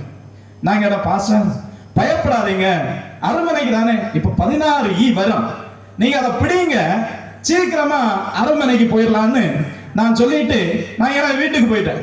அப்புறமா ஈவினிங் திரும்ப கடைக்கு வரலாம்னு சொல்லிட்டு அப்படி வாரேன்.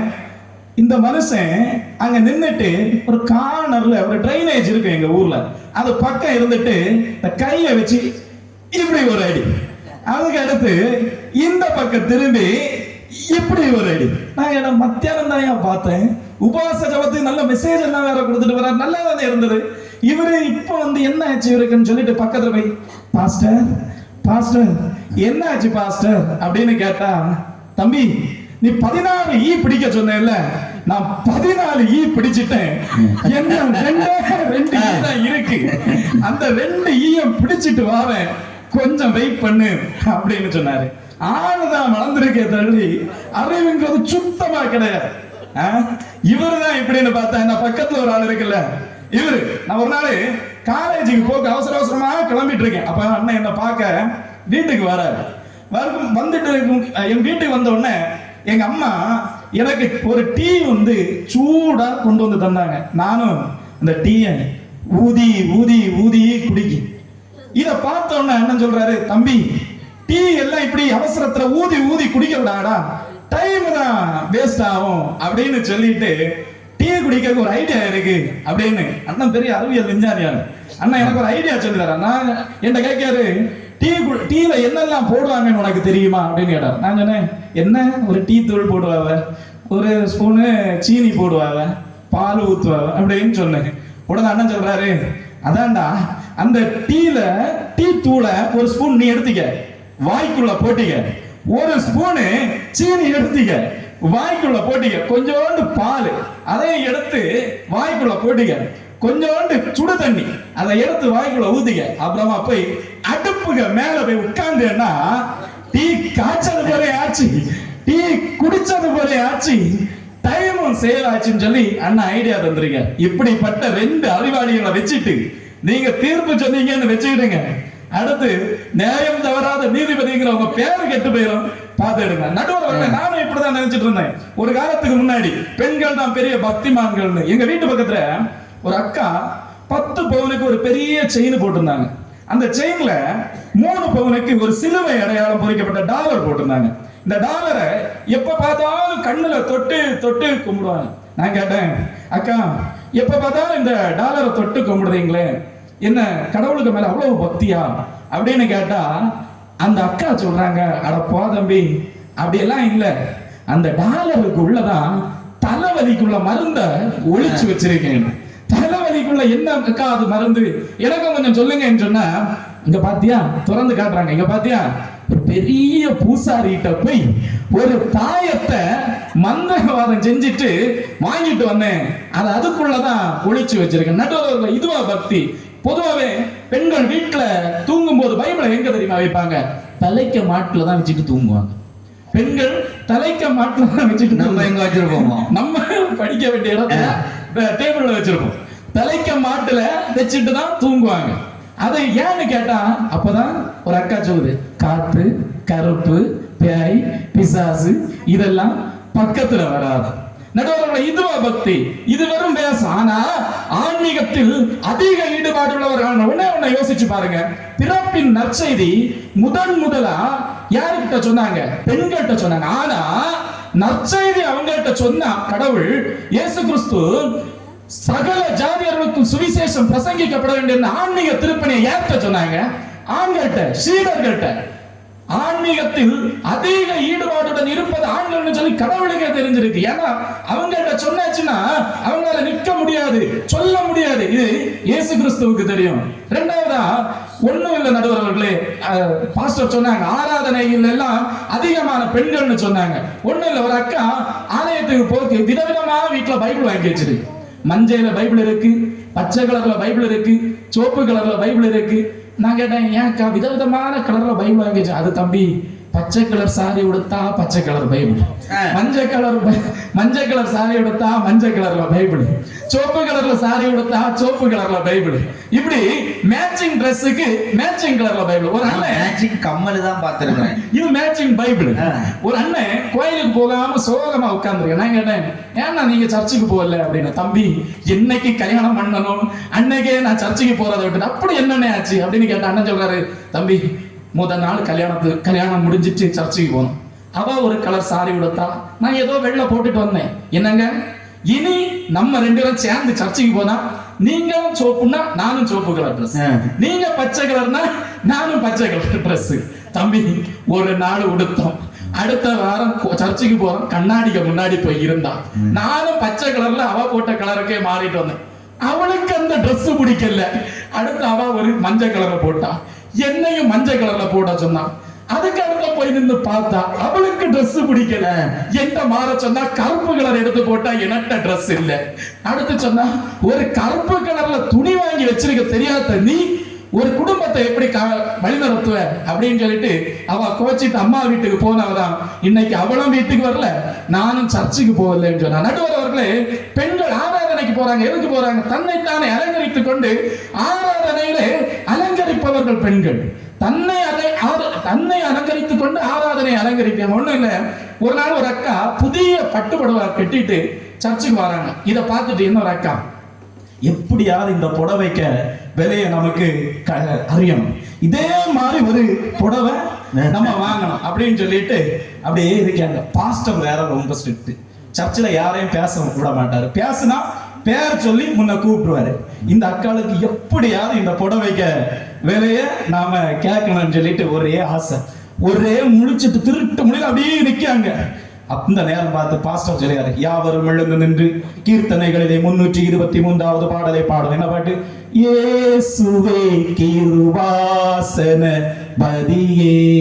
எப்படி பாஸ்டர் பாட்டு பாடினா இந்த அம்மா பாடுது, ஏசுவடியா உனக்கு சீல என்ன வேலை. அங்க வந்து ரிப்ளை வேற, நேசமணி மச்சான் எனக்கு வாங்கி தந்ததடி. நடுவர்களே, பெண்கள் சர்ச்சுக்கு போறாங்க, எதுக்கு போறாங்க? அடுத்தவ என்ன கலர் ட்ரெஸ் போட்டிருக்கான், அடுத்தவ என்ன கலர் ஜுவல்ஸ் போட்டிருக்கான், இத பார்த்துட்டு தானும் அதே மாதிரி அலங்கரிக்க. ஆனா ஆண்கள் பாருங்க எதுக்கு போறாங்க? ஆனா இங்க வராட்டா கூட இவர்களுடைய அலங்காரத்துக்கு முக்கியமான காரணமாக இருப்பது ஆண்கள். அது மட்டும் இல்ல நடுவர்களே, முன்னாடி எல்லாம் எங்க ஊர்ல பெண்கள் என்ன செய்வாங்கன்னா, நான் எல்லாம் சின்ன வயசுல இருக்கும்போது எல்லா வீட்லயும் ஜெபம் நடக்கும், எல்லா வீட்லயும். அன்னைக்கு ஒரு நாள் அப்படியே எங்க ஊர்ல இருக்க சர்ச்சுக்கு அப்படியே நடந்து போறேன். அங்க இருந்து ஒரு அம்மா கத்தது, செல்வத்தை பிள்ளை செத்து போயிட்டான், செல்வத்தை பிள்ளை செத்து போயிட்டான். நான் ஓடி போய் கேட்டேன், அக்கா என்னக்கா சொல்றீங்க, செல்வத்தை பிள்ளை செத்து போயிட்டானா? ஆமா தம்பி, திருமதி செல்வத்தை பிள்ளை செத்து போயிட்டான் தம்பி, திருமதி செல்வத்தை பிள்ளை செத்து போயிட்டான் தம்பி. அடி பாவி, சீரியல்ல செத்த பிள்ளைக்கு நீ நெஜத்துல அழுதுட்டு இருக்க. நடுவர்களே, பெண்கள் ஆன்மீகத்தில் இன்றைக்கு அதிக ஈடுபாடு கிடையாது. சீரியல், தொலைக்காட்சி, மொபைல் போன், இதுலதான் இன்னைக்கு ஈடுபாடு இருக்கு. ஒண்ணும் இல்ல, ஆன்மீகத்தில் அதிக ஈடுபாடு உள்ளவர்கள் ஆண்கள். அதற்கு உதாரணமாக வேதத்திலிருந்து ஒரே ஒரு எக்ஸாம்பிள் முன்வைக்கிறேன். அன்னைக்கு ஒரு திமிர்வாதக்காரனை 4 பேர் சுமந்து கொண்டு வந்தாங்க. யாருக்கு சுகம் கிடைக்க வேண்டிய அந்த திமிர்வாதக்காரன், அவன் யாருன்னே எனக்கு தெரியாது. சுயநலம் இல்லாத தியாக மனப்பான்மை உடையவர்கள் ஆண்கள். ஆன்மீகத்தில் மிக மிக முக்கியம் சுயநலம் இல்லாத தன்மை. அது யார்கிட்ட இருக்கு?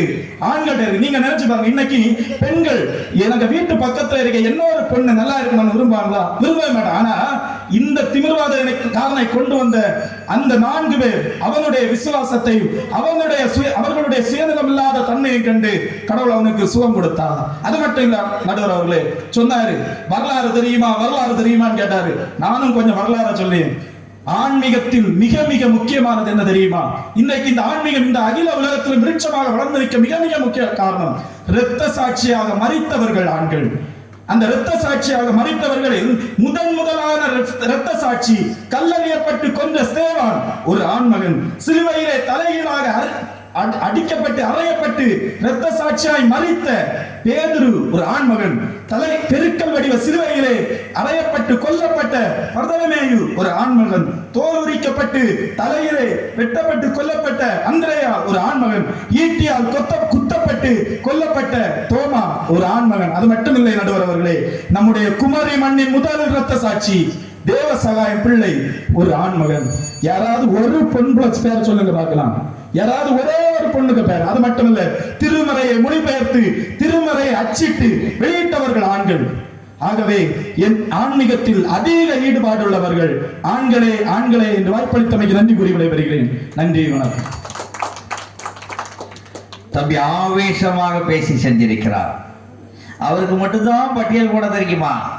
நானும் தான் பட்டியல் போடுவேன்னு சொல்லி அவர் ஒரு பெரிய பட்டியல். இப்போதான் சலனம் உண்டாகுது. அவர் சொல்றது கேட்கும்போது அந்த பக்கம் நியாயம் போல தெரிஞ்சிருச்சு. இப்ப இவர் ஒரு பட்டியலை போட்டாரு பாருங்க. இந்த அளவுக்கு இந்த மண்ணிலே ஆன்மீக திருப்பணி அரங்கேற்றப்பட்டிருக்கிறது என்று சொன்னால், ஆன்மீக திருப்பணி அதிகமாக நடந்திருக்கிறது என்று சொன்னால், எத்தனை எத்தனை ஆண்களினுடைய தியாகம் என்று சொல்லி அந்த தியாகிகளினுடைய பட்டியலை இங்கே போட்டாரு பாருங்க. எவ்வளவு சிறப்பான காரியங்களை நம்முடைய ஆண்கள் நிறைவேற்றி தந்திருக்கிறார்கள். பிறப்பினுடைய செய்தி பெண்களுக்கு சொல்லப்பட்டது. ஆனால் அந்த செய்தி உண்மையான ஒரு செய்தியாக இந்த மண்ணிலே பரவி இருக்கும் என்று சொன்னால், நிச்சயமாக இயேசு கிறிஸ்து சிலுவைக்கு ஒப்பு கொடுக்கப்பட்டிருக்க மாட்டார் என்றே சந்தேகத்தோடு. எப்படி? அவர் உண்மையான தேவனுடைய குமாரன், உங்களையும் என்னையும் மீட்க வந்தவர் என்பதை உண்மையாக இந்த மக்கள் உணர்ந்திருப்பார்கள் என்று சொன்னால், பரபாசை எங்களுக்கு விடுதலை செய்யும், இயேசுவை சிலுவையில் அறையும் என்று சொல்லி கோஷம் எழுப்பி இருக்க மாட்டார்கள் தானே? சரியாக அந்த செய்தி சென்று சேரவில்லை, பெண்களிடம் சொன்ன செய்தி. ஆனால் பாருங்கள், நீங்கள் உலகம் எங்கும் போய் சர்வ சிருஷ்டிக்கும் சுவிசேஷத்தை பிரசங்கியுங்கள் என்று சொல்லுகின்ற கட்டளையை என் அப்பன் இயேசு கிறிஸ்து ஆண்களுக்கு தான் கொடுத்திருக்கிறார். காரணம், இந்த ஆன்மீக திருப்பணியினை ஆண்கள் தான் அதிகமாக செய்ய முடியும் என்கிற நம்பிக்கை அவருக்கு இருந்திருக்கிறது. அதனால் தான் இந்த ஆண்களுக்கு அந்த பணியினை ஒப்படை செய்திருப்பாரோ என்று நினைக்கக்கூடிய அளவுக்கு ஆண்களிடம் இந்த பொறுப்பு கொடுக்கப்பட்டிருக்கிறது. அந்த ஆன்மீக திருப்பணியினை ஆண்கள் மிக சிறப்பாக செய்து கொண்டிருக்கிறார்கள் என்று சொல்லி ஒரு மிக முக்கியமான கருத்தினை நம்முடைய சகோதரர் இங்கே எடுத்து வைத்திருக்கிறார். பட்டிமன்றத்தினுடைய இறுதி கட்டத்துக்கு பக்கம் நம்ம வந்துட்டோம். பெண்களே என்ற அணியினுடைய தலைவர் பேசியதை தொடர்ந்து அந்த அணியினுடைய தளபதி ரொனால்டோ அவர்கள் பெண்களுக்காக என்ன சொல்ல வருகிறார், இவர் சொன்ன கருத்திற்கு என்ன பதில் அவரிடம் இருக்கிறது என்பதை பார்ப்போம். அன்பு நிறை உலகினை ஆதியிலே படைத்து ஆனந்த வாழ்வினை அழகாக தந்து இன்னல் தரும் பாவத்தில் யாம் மூழ்குவரை கண்டு ஈடில்லா தியாகம் செய்ய இவ்வுலகில் வந்த அன்பு பணியின் நாயகரே அண்ணல் இயேசுபிரானே, மலர் பாதங்களுக்கு என் முதற்கண் வணக்கங்கள். இந்த நல்ல வாய்ப்பினை நல்கிய போதவர்களுக்கும் சபைக்குழுவுக்கும் சபை மக்களுக்கும் என்னை மேடை பேச்சாளராக்கி அழகு பார்க்கின்ற எங்களுடைய பாசமிகு நடுவர்களுக்கும் என் அணி சிங்கத்திற்கும் எதிரணி அசிங்கங்களுக்கும் இந்த நேரத்திலே மனமார்ந்த நன்றிகளையும் வாழ்த்துக்களையும் நான் தெரிவித்துக் கொள்ளுகின்றேன். எங்களை பத்தி சிறப்பா என்னெல்லாம் சொல்ல முடியுமோ அதெல்லாம் சொன்னாங்க. இவங்களை பத்தி நம்ம சிறப்பா ஏதாவது 4 வார்த்தை சொல்ல வேண்டாமா? சொல்லணும் இல்லையா? தம்பி இன்ஜினியர், சிறந்த ஒரு பொறியாளர். இப்படிதான் அவங்க அப்பா இவனை நம்பி பொறியாளர்னு நம்பி, தம்பி நம்ம வீட்டுல ஒரு கிணறு வெட்டணும், ஒரு ஜேசிபியை கூப்பிட்டு வந்து நீ ஒரு ஆர்கியாலஜிஸ்ட பார்த்து ஒரு 4 இடத்தை பார்த்து கிணறு வெட்டணும், அதுக்கு உள்ள ஏற்பாடை பண்ணு, ஒரு 40 அடியில் ஒரு கிணறு வெட்டணும்னு சொல்லிட்டு போனாரு. அவர் போயிட்டாரு வெளியில. தம்பி கூப்பிட்டு ஆர்கியாலஜிஸ்ட பார்த்து எல்லாம் ரெடி பண்ணி ஜேசிபியை கூப்பிட்டு குண்டெல்லாம் தோண்டி பார்த்தாரு, தண்ணி வரல. சாயங்காலம் அவங்க அப்பா வந்தாரு, தம்பி எப்படிதான் கிணறு வெட்டியாச்சா, தண்ணி வந்துதான்னு. இல்லப்பா வந்து பாருங்கன்னு சொல்லி அவரை கூப்பிட்டு போறாரு. கூட்டு போய் பார்த்தா தம்பி என்ன பண்ணி வச்சிருந்தான் தெரியுமா? 40 அடிக்கு 4 இடத்துல குண்டு வெட்டி இருந்தாங்க. 4 இடத்துல ரவுண்டா 4 இடத்துல குண்டு தோண்டி பார்த்திருக்கேன் தம்பி. ஒரே அடியா 40 அடி தோண்டி இருந்தா தண்ணி வந்திருக்கு. அந்த அளவுக்கு சிறப்பான இன்ஜினியர் அவர். அடுத்தது நம்ம எதிரணி தலைவர், அவரு நல்லது செய்ய போனா அவருக்கு கெட்டதா நடக்குன்னு வருத்தப்படுவார். இப்படிதான் ஒரு நாள் ரயில்வே ஸ்டேஷனுக்கு போயிருக்கிறாரு. அங்க போய் ஒரு பாட்டி இப்படி கையை காட்டியிருக்கு, ட்ரெயின் மூவ் ஆகிட்டு இருந்திருக்கு. பாட்டி எப்படியாவது ட்ரெயின் ஏற்றி விடணும்னு சொல்லி ஆதங்கத்துல பாட்டி என்ன செஞ்சாரு, ஓடி போய் பாட்டியை தூக்கி ட்ரெயின்ல ஏற்றி விட்டாரு. பாட்டி அடுத்த ஸ்டேஷன்ல போய் இறங்கி அடுத்த நாள் வீட்டுக்கு வந்து, டேய் இங்க வாழ என்னன்னு கேட்டா, பாட்டி அவனுக்கு பேத்திய ட்ரெயின் ஏற்றி விட போயிருக்கு. போய் தாத்தா காட்டின பாட்டியை இவன் ஏற்றி ட்ரெயின்ல ஏற்றி விட்டான். அந்த அளவுக்கு புத்திசாலி எனக்கு மச்சான். இவரையெல்லாம் வச்சு புலப்படுறதுக்கு நம்ம நடுவர் கூட்டிட்டு வந்திருக்காரு. தம்பி அழகா சொன்னார், பழி நானே ஏற்கணும். ஆமா, இப்ப நீங்க தானே ஏத்தணும், நீங்க தானே கூப்பிட்டு வந்தது, நீங்க தான் ஏத்தாவணும். தம்பி அழகா சொன்னாரு, சுயநலம் இல்லாம இந்த ஆன்மீக பணியை செய்யறது ஆண்கள் தானா. அங்க 4 பேர் சேர்ந்து அந்த அவனை தூக்கி கொண்டு போய் எங்க இறக்குறாங்களாம், வீட்டுக்குள்ள இறக்கி அவனுக்கு சுகம் வாங்கி கொடுத்தாங்களாம். நாங்க இன்னைக்கு என்ன நடக்கிறவர்களே, டாஸ்மாக் கடைக்கு முன்னாடி போய் பாத்தீங்கன்னா தெரியும், 4 பேரை தூக்கிட்டு போட்டிய கண்டிஷன்ல தான் இன்னைக்கு ஒரு ஆன்மீக பணி நடைபெற்றுக் கொண்டிருக்கிறது. அது மாத்திரம் இல்ல, ஒரு சம்பவம் அழகா நடந்தது. ஒரு நாள் இதே மாதிரி பக்கத்து வீட்டுல உள்ள ஒரு ஆளு குடிச்சிட்டு அந்த டாஸ்மாக் கடைக்கு முன்ன விழுந்துட்டாரு. அவங்க கூட 3 பேர் உண்டு. எல்லாரும் சேர்ந்து இவனை கூப்பிட்டாங்க, இப்படியாக உன பக்கத்து வீட்டுக்காரன் விழுந்துட்டான், தம்பி வந்து ஒண்ணு தூக்கி வீட்டுல போட்டு சேர்த்து. அப்ப என்னாச்சு, சரி ஓகேன்னு சொல்லி இவன் போனா அந்த 3 பேர் என்னது சிக்குவண்டி எல்லாமே இந்த ஒரு ஆட்டத்துல இருக்கு. அப்ப போயாச்சு, முதல் ஆளை தூக்கி வீட்டுக்கு கொண்டு வந்தாச்சு. வீட்டுக்கு கொண்டு வந்து இறக்கியாச்சு. இறக்கி விட்டோன்னே பக்கத்துல சொன்னாய், டேய் எப்படி இது இப்ப அவனை மட்டும் விட்டுட்டு நம்ம போனா சரியாவாது, இவனை ரொம்ப மோசமா இருக்கேன், இவனை தூக்குவோம், இவனை தூக்கி இவனே வீட்டுல கொண்டு வந்து சொல்லி அடுத்தவனே வீட்டுல, அங்க போனா அடுத்தவனே வீட்டுல, இப்படி தம்பி அவனை 3 மட்டும் சரியா வேலை வாங்கினாங்க. வேலை வாங்கி கடைசி விடிய காலம் ஆகும்போது தம்பி ரொம்ப டயர்டாகி வந்து, அண்ணா நான் ரொம்ப கஷ்டப்பட்டேன், இதுக்கு மேல முடியாது. இப்படிதான் இன்னைக்குள்ள சூழ்நிலையில 4 பேரு தூக்கி காப்பாத்தி கொண்டு போற கண்டிஷன்ல தான் இன்னைக்குள்ள சூழ்நிலை இருக்கிறது. ஆனால் நற்சை இந்த பெண்களை பார்த்தீங்கன்னா அப்படி இல்லை. அவங்க வீட்டுக்குள்ள மரியாதையாக இருந்து வீட்டுக்குள்ள பிள்ளைகளை கவனிப்பது, பெற்றோர்களை கவனிப்பது, அவருடைய ஆன்மீகத்திலே எப்படி வளர்த்தெடுக்க வேண்டும் என்ற வாஞ்சியோடு இருக்கின்றவர்கள் நம்முடைய பெண்கள். நற்செய்தியை ஆக்கியவர்கள் எல்லாம் ஆண்களாம். எழுதினவன் கேட்ட கெடுத்தான், பாடினவன் பாட்டை கெடுத்தான் ஒரு பழமொழி உண்டு. இவங்க எல்லாமே நல்லா செய்ததாட்டு சொல்லுவாங்க, ஆனா எதுவுமே தெரியாது. தம்பி நல்லா படிச்சிருக்கேன்னா உண்டு, ஆனா கொஞ்சமும் புத்தியே கிடையாது. இப்படிதான் ஒரு நாள் சண்டே கிளாஸ்ல இவனுக்கு கதை சொல்ல ஒரு வாய்ப்பு கிடைச்சது. இவன் கதையை தொடங்கினான். எரிகோவில் இருந்து எருசலேமுக்கு ஒருவன் பயணம் புறப்பட்டான். அவனை வழியிலே கலர்களிடத்திலே அவன் அகப்பட்டான். அவனை கலர்கள் பிடித்தார்கள் அப்படின்னு சொன்ன இவனுக்கு கதை மறந்து போச்சு. அடுத்தது ஒரு ஞாபகம், அவனை துண்டு துண்டாக வெட்டினார்கள். அதிலே சில துண்டுகள் வழி அருகே விழுந்தன, சில துண்டுகள் பாறையிலே விழுந்தன, சில துண்டுகள் முள்ளிலே விழுந்தன. அடுத்தது கதை மறந்து போச்சு. பார்த்தேன், ஐயோ. இயேசு அந்த துண்டுகளை எடுத்து வானத்தை அண்ணாந்து பார்த்து ஆசீர்வதித்து அதை பிட்டு அவர்கள் சீசரிடத்தில் கொடுத்து அவர்கள் எல்லோருக்கும் பரிமாறி 5000க்கும் மேற்பட்டவர்கள் சாப்பிட்டு 12 கூடைகள் நிறைய மீதம் எடுத்தார்கள் சொல்லி பிடித்தார். இந்த அளவுக்கு புத்திசாலித்தனமாக நற்செய்தி பணியை சொல்லிட்டு எழுதுனாங்களாம். எழுதுறதோட சரி, படிக்கிறது கிடையாது. பின்ன என்ன பிரயோஜனம்? எழுதிட்டு இருந்த போதில்ல, படிக்கணும், அதன்படி நடக்கணும். அப்படி எல்லாம் இருந்தாலும் என்ன செய்ய முடியும்? ஆன்மீக பணியை வளர்த்த முடியும். இரத்த சாட்சிகள் ஆண்களா? இரத்த சாட்சிகள் ஆண்களாயா? ஸ்தேவான கொன்னாங்களாம், பரதிமையை கொன்னாங்களாம், அந்திரேயாவை கொன்னாங்களாம். கொன்னதில்லை யாரு? பொம்பளைங்களா? அவ்வளவு ஆம்பளைங்க தானே கொண்டாங்க, செஞ்சதும் அப்படிதான். அப்படிதானே? நம்ம அதையெல்லாம் பாவமா வெளியே பார்த்தோமா? இல்ல, நம்ம கிடையாது. அந்த மாதிரி காரியங்கள்ல நாங்க ஈடுபடியதும் கிடையாது. எப்பவுமே இயேசுக்காக மரிப்பதுங்கிறது ஒரு சாதாரண விஷயம். ஆனா இயேசுக்காக வாழ வேண்டும் என்று சொன்னால் அது மிகவும் கடினமான காரியம். அப்படிப்பட்ட வாழ்க்கை வாழ்கின்றவர்கள் பெண்களே என்று இந்த இடத்துல ஆணித்தரமாக நான் கூறுகின்றேன். விசுவாசத்தில் உறுதியுடையவர்கள் பெண்கள், விசுவாசத்தில் உறுதியுடையவர்கள் பெண்கள். கானானிய ஸ்திரியை குறித்து நீங்கள் அறிந்திருப்பீர்கள். தன்னுடைய மகள் பிசாசினால் பிடிக்கப்பட்டு அலக்களிக்கப்பட்டிருந்த போது இயேசுவை கண்டு, இயேசுவே தாவீதின் குமாரனே என்று அழைத்த போது அவர் திரும்பி பார்க்கவில்லை. சீசர்கள் சொன்னார்கள், அவள் வெகு நேரமாக இவன் அழைத்துக் கொண்டிருக்கிறாள், அவளை அனுப்பிவிடும் என்று.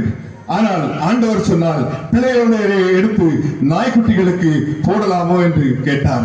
அந்த நேரம் கூட அந்த ஸ்திரீ அங்கே இயேசு கிறிஸ்துவை விட்டு போகவில்லை. இயேசு கிறிஸ்து என்னை பார்த்தால், என்னை தொட்டால் சுகம் கிடைக்கும் என்று விசுவாசத்தோடு காத்திருந்தாள். மீண்டும் இடத்திலே சொன்னாள், மேசையில் இருந்து விழும் துணிக்கைகளை நாய்கள் தின்னுமல்லவா என்று அங்கே ஆண்டவரிடத்திலே கேட்கின்றாள். அப்போது ஆண்டவர் சொல்கின்றார், உன் விசுவாசம் பெரியது என்று சொல்லி. அந்த விசுவாசம் தாயா? அந்த விசுவாசம் இருக்கிற பெண்கள் கூட்டத்தால் தான் ஆன்மீக பணியை திருச்சபையிலும் வெளியிடங்களிலும் வளர்த்த முடியும் என்று உங்களுக்கு ஆணித்தரமாக நான் சொல்கின்றேன். கொடுப்பதில் உற்சாகமுடையவர்கள் பெண்கள், கொடுப்பதில் உற்சாகமுடையவர்கள் பெண்கள். இன்னைக்கு தாராளமா ஊழியங்களுக்கு கொடுக்கிறது யாருன்னு பாத்தீங்கன்னா, கணவன்மார் வேலை செய்து வந்து கொண்டு வந்தாலும் ஆண்டவருக்குன்னு கொடுக்கும் போது அதை கேட்டு வாங்கி கொடுப்பவர்கள் பெண்கள். வேதாகமத்திலே சொல்லப்பட்டிருக்கின்றது, 2 காசு போட்ட அந்த விதவை குறித்து ஆண்டவர் இவள் அதிகமாய் போட்டாள் என்று சாட்சி கொடுப்பதை நாம் பார்க்கின்றோம். அப்படியாகத்தான் இன்றைக்கும் பெண்கள் இந்த திருப்பணிகளுக்காக அதிகமாக கொடுக்கின்றவர்களாக இருக்கின்றார்கள். இயேசுவின் பாதத்தை விலையேற பெற்ற பரிமள தைலத்தால் கழுவியது ஒரு பெண் என்பதை நீங்கள் மறந்துவிடக் கூடாது.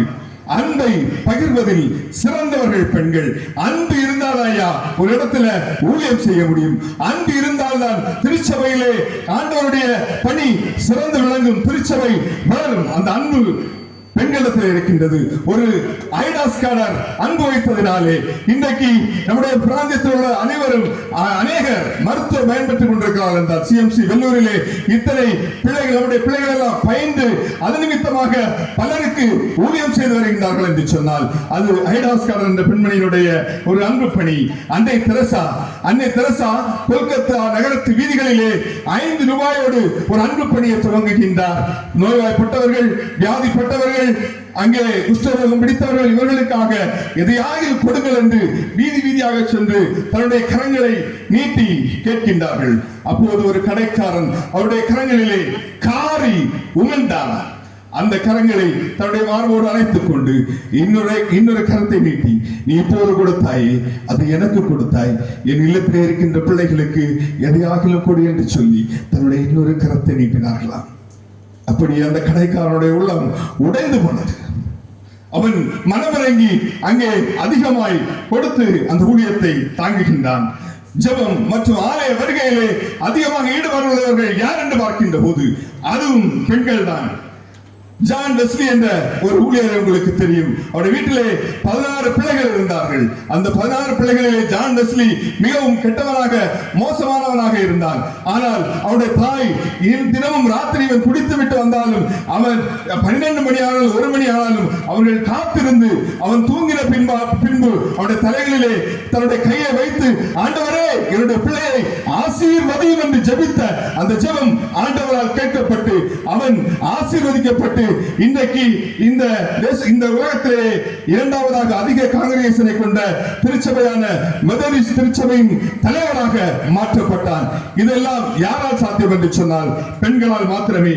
பெண்களால் மாத்திரம்தான் இந்த ஆன்மீக பணியினை ஓங்கி வளர்த்து ஆடவரம் போல எடுக்க முடியும். ஆண்டவருடைய ராஜ்யத்தை இங்கே நிறுவ முடியும் என்று ஆணித்தரமாக கூறுகின்றேன்.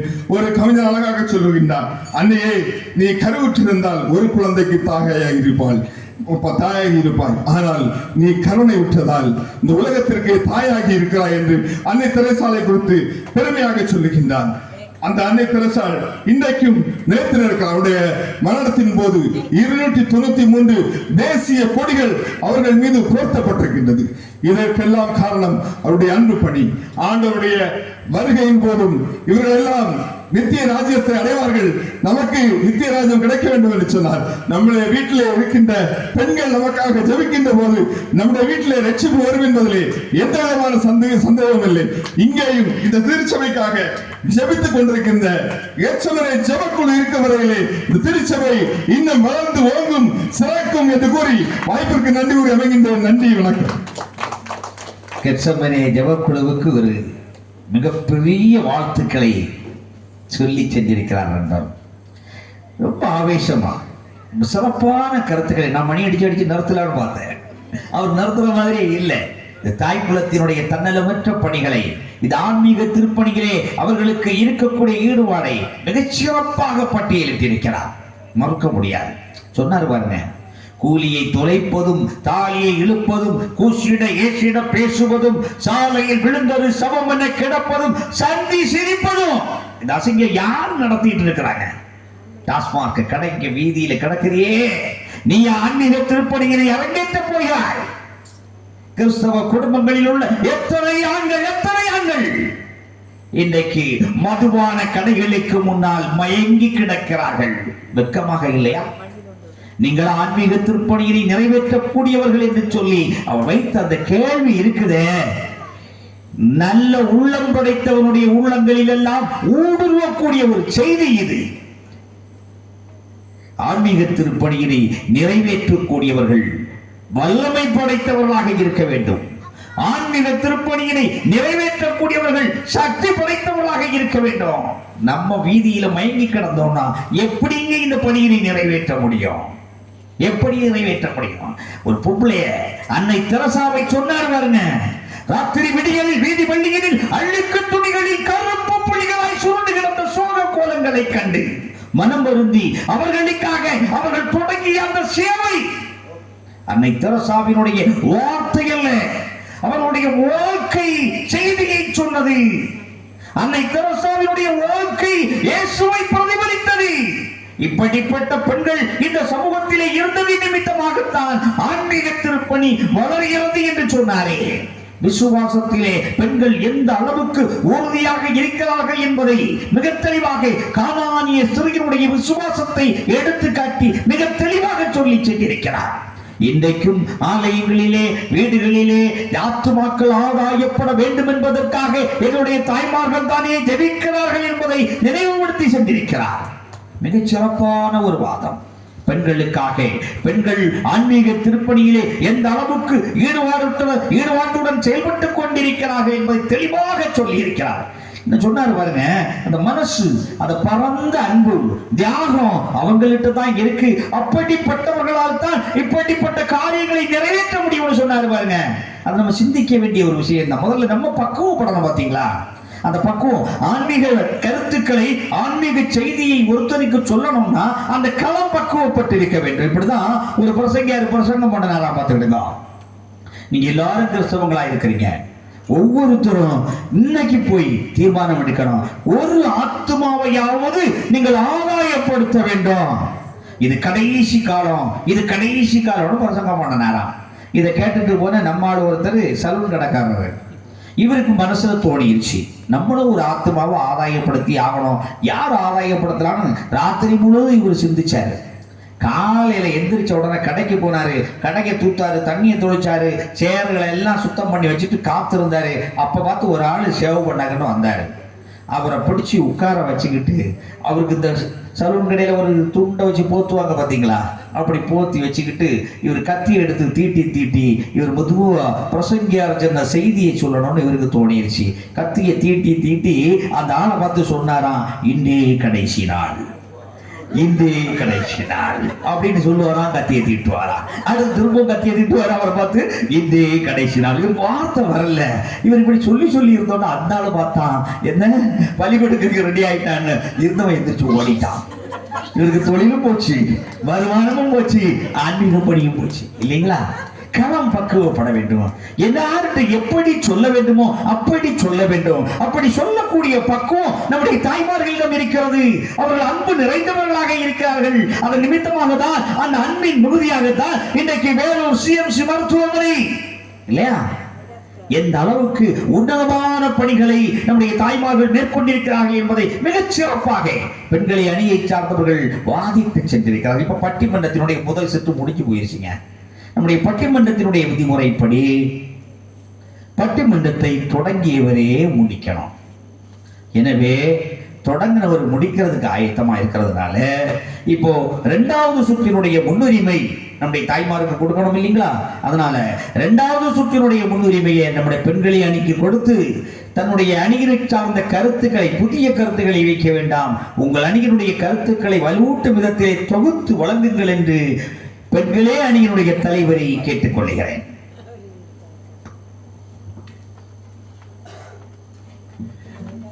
நடுவர் அவர்களே, நீங்கள் சொன்னதை போலத்தான் இந்த ஆண்களுக்கு ஒரு பக்குவமே இல்லை. ஒரு கன்வென்ஷன் கூட்டம் என்ன முடிஞ்சு களத்துல விடக்கூடாது. ஆமா, அங்க தாடி வச ஒரு பிரசங்கியாரு, நடுவரை போல அல்ல, பெருசா அப்படி கீழே வரையிலும் தாடி உள்ள ஒரு பிரசங்கியாரு. தலையை ஆட்டி ஆட்டி ஆட்டி பிரசங்கம் செய்து கொண்டே இருந்தார். அந்த இடத்தில் அநேக பிள்ளை மக்கள் இருந்தார்கள். ஃப்ரண்ட்ல ஒரு தாத்தாவும் இருந்தார். இந்த தாத்தா என்ன செய்வாருன்னு சொன்னா, இந்த பிரசங்கியார் பிரசங்கம் பண்ண அந்த தாத்தா அழுது கொண்டே இருப்பார். அவர் கண்ணில் இருந்து கண்ணீர் வந்து கொண்டே இருந்தது. இந்த பிரசங்கியாருக்கு முதலாவது நற்செய்தி கூட்டத்திலும் கன்வென்ஷன் கூட்டத்திலும் அவர் அழுதார். இரண்டாவது கூட்டத்திலும் அவர் அழுதார். மூன்றாவது கூட்டத்திலும் அவர் அழுதார். இவருக்கு ஏதோ ஒரு உணர்வு வந்தது. இந்த கூட்டம் முடிஞ்ச பிறகு அந்த தாத்தா கிட்ட போய் கேட்டாரு, நான் பிரசங்கம் பண்ணது உங்களுடைய மனசை ரொம்ப தொட்டுது இல்லையா அப்படின்னாரு. அந்த தாத்தா சொன்னாரு, அட போங்க சார், எனக்கு ஆடு ஒன்று இருந்தது, அந்த ஆட்டுக்கு தாடியும் இருந்தது. நீங்க தலையை ஆட்டி ஆட்டி பிரசங்கம் பண்ணும் போதெல்லாம் என் ஆடு உடைய ஆட்டின் தாடி உடைய ஆடு எனக்கு ஞாபகம் வந்தது, நான் அழுதேன் அப்படின்னு சொன்னேன். நல்ல வேளை எனக்கு தாடி நீளம் இல்லை. இதுதான் இந்த ஆண்களின் நிலை. நாங்கள் சில நேரம் மீன் பிடிக்க சொல்வோம், பட்டிமன்றம் இல்லை என்று சொன்னார். அதான் சமீபத்துல நானும் பினோ அட்வொகேட்டும் பக்கத்துல இருக்கிற தம்பி, நாங்க நல்ல ஃப்ரெண்ட்ஸ் தான். நாங்க ஒரு நாள் ஒரு மீன் பிடிப்பதற்காக குளத்திலே சென்றோம். ஆளுக்கு ஒரு தூண்டிலை தயார் செய்து கொண்டோம். தயார் செய்து கொண்டு அந்த தூண்டிலை குளத்துக்குள்ளே விட்டு மீனுக்காக காத்திருந்தோம். ஏதோ ஒரு சின்ன அசைவு வந்தது போல தோன்றியது. அந்த எதிரணியினுடைய தலைவர் சொன்னார்கள், ஏதோ மாட்டிக்கிடுச்சு அப்படின்னாரு. நாங்கள் மெதுவாக அந்த தூண்டிலை இழுத்தோம், ஆனால் தூண்டில் வரவே இல்லை. கொஞ்சம் வேகமாக இழுத்தோம். அவர் சொன்னார், ஏதோ லாங் மீன் தான் மாட்டி இருக்கு அப்படின்னாரு. எங்களுக்கு சந்தோஷம், இன்றைக்கு உணவுக்கு ஏதாவது ஒரு நல்ல மீன் கிடைத்தது என்று நினைத்து இன்னும் வேகமாக இழுத்தோம். அந்த தூண்டில் வரவே இல்லை. நாங்கள் 3 பேருமாக சேர்ந்து மிக வேகமாக அந்த தூண்டிலை இழுத்தோம். தொப்பந்து ஒரு சத்தம் அந்த சத்தத்தோடு கூட அந்த தூண்டிலில் மாட்டியது அப்படியே மேலே எழுந்து எங்கள் முன்னால் வந்து விழுந்தது. நாங்க ஏதோ நல்ல மீன் தான் அப்படின்னு எழும்பி பார்த்தா, நடுவர் அவர்களே, அது மீன் அல்ல, அழுகிய தென்னமட்டை. ஏன் இத சொல்றேன்னா, எதிரணி தலைவர் ஏதாவது உருப்படியாக சொல்வார் என்று சொன்னால் அவரும் சொல்லவில்லை. இரண்டாவது பேச்சாளர் வந்து ஏதாவது சொல்வார் என்று சொன்னால் அவரும் சொல்லவில்லை. எங்களுக்கு கருத்துக்களுக்கு பதிலாய் அழுகிய தென்னை மட்டை தான் கிடைத்தது என்பதனை உங்களிடம் சொல்லுகின்றேன். எனக்கு பொடிய நீங்க சொல்லி நான் எங்க போகுது? ஆமா, கருத்துக்கள் இருந்தாலே சொல்றேன். ட்ரெயின் கதையை சொன்னாங்க இல்லையா? ட்ரெயினை பத்தி இன்னொரு கதை எனக்கு தெரியும். அவருடைய மனைவி, எதிரணி தலைவருடைய தங்கச்சி சொல்லி தந்த அண்ணனை பற்றிய கதை அது. சமீபத்துல இவர் பெங்களூர் போகிறதுக்காக நாகர்கோவில் ரயில்வே ஸ்டேஷனுக்கு சென்றிருக்கிறார். ரயில்வே ஸ்டேஷன்ல அந்த ட்ரெயின் வரக்கூடிய நேரம், ட்ரெயின் வர்றதுக்கு அந்த தூரத்தில் இருந்து அந்த தண்டவாளத்திலே வந்து கொண்டிருக்கின்ற பொழுதே மக்கள் எல்லாரும் பேக், அவர்களுடைய பொருட்களை எல்லாம் எடுத்துவிட்டு அந்த ட்ரெயின் ஏறுவதற்கு தயாராக நிற்கின்ற பொழுது நம்ம அட்வொகேட் என்ன செய்தாருன்னு சொன்னா, வேகமா சென்று அந்த தண்டவாளத்தை, இந்த பிளாட்ஃபார்ம்ல நின்னவங்களை எல்லாம் பிடிச்சு தண்டவாளத்துல தள்ளி தள்ளி தள்ளி விடுறாரு. அந்த பயணிகள் எல்லாரும் ட்ரெயின் வந்து கொண்டிருக்கின்ற நேரத்திலே இந்த தண்டவாளத்திலே தள்ளி விட்டார்கள். எல்லாரும் பயந்து நிற்கிறார்கள். போலீஸ்காரர் சீக்கிரமா வந்து இந்த அட்வொகேட்டை பிடிச்சு, என்னையா உனக்கு பைத்தியமா, அந்த ட்ரெயின் வந்து கொண்டிருக்கிறது, நீ எல்லாரையும் பிடிச்சு தண்டவாளத்துல தள்ளுறியே அப்படின்னாரு. அப்ப நம்ம அட்வொகேட் சொன்னாரு, நான் ஒண்ணு இதுல பிரச்சனை இல்லை, நீங்க தான் இதற்கு பிரச்சனை. நீங்க தான் அறிவிப்பு கொடுத்தீங்க, தடம் எண் 1, 2, 3, 5 கன்னியாகுமரி பெங்களூர் எக்ஸ்பிரஸ் 2வது பிளாட்ஃபார்மில் வந்து கொண்டே இருக்கிறது, 2வது பிளாட்ஃபார்மில் ட்ரெயின் வந்து கொண்டிருக்கிறது என்று நீங்க தான் அனௌன்ஸ் பண்ணீங்க, எனவே இவர்களை தள்ளிவிட்டேன் என்று சொன்னார். அவர் என்ன நினைச்சாருன்னா, 2வது பிளாட்ஃபார்ம்ல வரும்னு சொன்னா பிளாட்ஃபார்முக்கு மேல ட்ரெயின் வரும்னு நினைச்சாரு. அதனால பிளாட்ஃபார்ம்ல இருந்தவங்களை எல்லாம் தண்டவாளத்துல தள்ளிவிட்ட ஆளு தான் அவரு. நடுவர்களே, பெண்கள் என்பவர்கள் மிகுந்த பொறுப்பு உடையவர்கள். நீதிமொழிகளினுடைய புஸ்தகம் 31வது அதிகாரத்தை நாம் வாசித்து பார்த்தோமானா அவங்களுடைய பொறுப்பு எத்தகையது என்பதனை நாம் அறியலாம். வைகரையினில் துயில் எழுவாள், உணவுப் பொருட்களை வாங்கி வருவாள், சணல் கம்பளி போன்ற பொருட்களை தேடி கொணர்வாள், தீர விசாரித்து நிலம் வாங்குவாள், அதிலே கொடிமுந்திரி தோட்டம் அமைப்பாள், பட்டு புடவைகளை தானே செய்வாள், கம்பளி ஆடைகளை உற்பத்தி செய்து அதனை விற்பனை செய்வாள். அவளுடைய வாழ்வினில் அயற்சி என்பதே இருக்காது. அவள் நிகழ்காலத்தை பற்றி கவலைப்பட மாட்டாள், எதிர்காலத்தை பற்றியும் அவள் அச்சப்பட மாட்டாள் என்று வசனம் சொல்லுகிறது. தங்களுடைய வாழ்வை குறித்த பொறுப்புணர்வு பெண்களுக்கு அதிகம். ஆண்களுக்கு ஒரு நேரத்தில் ஒரு செயலை தான் செய்ய முடியும், பெண்களுக்கு ஒரே நேரத்தில் பல செயல்களை செய்ய முடியும். எனவே இந்த பொறுப்புணர்வு அதிகமாக இருக்கிறவர்களால் தான் ஆன்மீக பணியையும் சிறப்பாக செய்ய முடியும். ஆண்கள் இரத்த சாட்சிகளாக மரித்தார்கள், பெண்களை சொல்ல முடியுமா, பெண்களுடைய திருப்பணியினை பற்றி சொல்ல முடியுமா என்றெல்லாம் அவர்கள் கேள்வி கேட்டுவிட்டு அமர்ந்திருக்கிறார்கள். கெத்செமனே தோட்டத்தில் இயேசு கிறிஸ்து தன்னுடைய வியர்வை இரத்த துளிகளாக சிந்த ஜெபித்துக் கொண்டே இருந்தார். அவரோடு இருந்த சீடர்கள் என்ன செய்து கொண்டிருந்தார்கள்? தூங்கிக் கொண்டு இருந்தார்கள். நடுவர்களே, தோமாவுக்கு சந்தேகம்னா சந்தேகம், அவனுடைய சந்தேகம் தீரவே இல்லை. பேதுருவை எடுத்துக்கொண்டால் பேதுரு இயேசு கிறிஸ்துவை மறுதலித்தான்.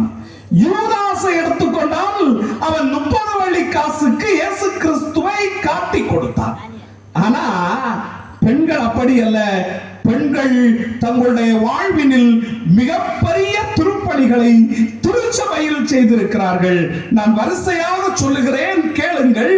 பிரிஸ்கில்லா என்கின்ற பெண்மணி ரோம், கொரிந்து, எபேசு போன்ற இடங்களில் வீட்டு திருச்சபைகளை ஏற்படுத்தி அதற்கு அவள் தலைமை தாங்கி இருக்கிறாள். மார்க்குவனுடைய தாய் மரியாள் இருக்கிறாளே, அவள் எருசலேம் திருச்சபையினுடைய தலைவியாக இருந்திருக்கிறாள். லீதியாள் இருக்கிறாளே, அவள் பிலிப்பி திருச்சபையை ஏற்படுத்தி அதை பொறுப்பு வகித்திருக்கிறார்கள். பெரேயா என்கின்ற பெண்மணி இருக்கிறாளே, அவள் கெங்கரேயா ஊர் சபைக்கு ஊழியக்காரியாக இருந்திருக்கிறார்கள். நிம்பா என்கின்ற பெண்மணி இருக்கிறாளே, அவள் லவோதிக்கேயா திருச்சபையினுடைய பொறுப்பாளராக இருந்திருக்கிறார்கள். தபித்தாள் என்கின்ற பெண்மணி நல்ல சீஷியாக இருந்திருக்கிறாள். யோதியாளும் சிந்தியாளும் ஊழியக்காரர்களுக்காக ஊழியத்திற்காக பாடுபட்டிருக்கிறார்கள் என்று படிக்கிறோம். இப்படி ஊழிய பாதையினில், திருச்சபை வளர்ச்சி பாதையினில் பெண்களுடைய பங்கு அளப்பரியது, அது மிக உயர்வானது. அதனால் தான் இன்றைக்கு திருச்சபைகள் தழைத்திருக்கின்றன. எனவே ஆன்மீக திருப்பணிகளில் முன்னால் நிற்பது பெண்களே, பெண்களே, பெண்களே என்று மிக வலுவாக இந்த அவையினில் பதித்து அமர்கின்றேன். நன்றி, வணக்கம். பெண்களே அணியினர் தங்கள் அணியின் வலுவான வாதத்தை முன்வைத்து அவர்கள் நிறைவு செய்திருக்கிறார்கள். ஆண்களை அணியினுடைய தலைவரை தங்கள் அணியினுடைய கருத்துக்களை தொகுத்து வழங்க அழைக்கிறேன். ரொம்ப சுருக்கமா, புதிய கருத்து இல்லாம சொல்லி முடியுங்க. நடுவர் வீட்டை நல்ல வைக்க மீண்டும் என்னுடைய பணிவான வணக்கங்களை உரித்தாக்கிக் கொள்கிறேன். நடுவர் அவர்களே, அவர் போட்டா துவர முளைக்கும், துவர போட்டா அவர் முளைக்கும். அப்படி ஒரு தேசத்துல தலையில்லாத ராஜகுமாரி தூர் இல்லாத குளத்தை எடுத்துட்டு தரையில்லாத குளத்துக்கு தண்ணிக்கு போனாலாம். அங்கே தலையே இல்லாத மான் ஒன்று வேலையே இல்லாத அருகம்பிள்ளை மேய்ஞ்சிக்கிட்டு இருக்கிறத கண்ணே இல்லாத குருடம் பார்த்து காலே இல்லாத முடவுங்கிட்ட சொல்ல அவன் துப்பாக்கி எடுத்து சுட்டான்.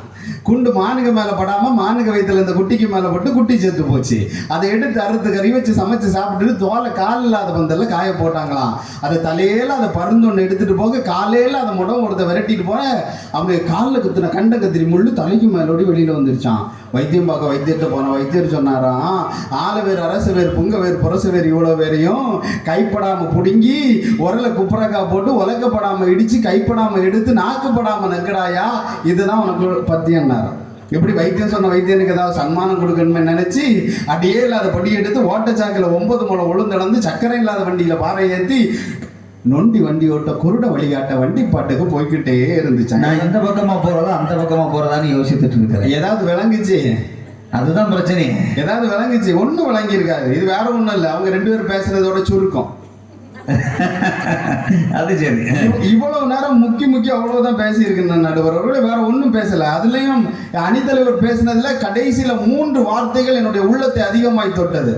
நீங்க எதுன்னு கேட்கணும், எந்த வார்த்தைன்னு. இத்தோடு உரையை முடித்துக் கொள்கிறேன். நன்றி, வணக்கம்.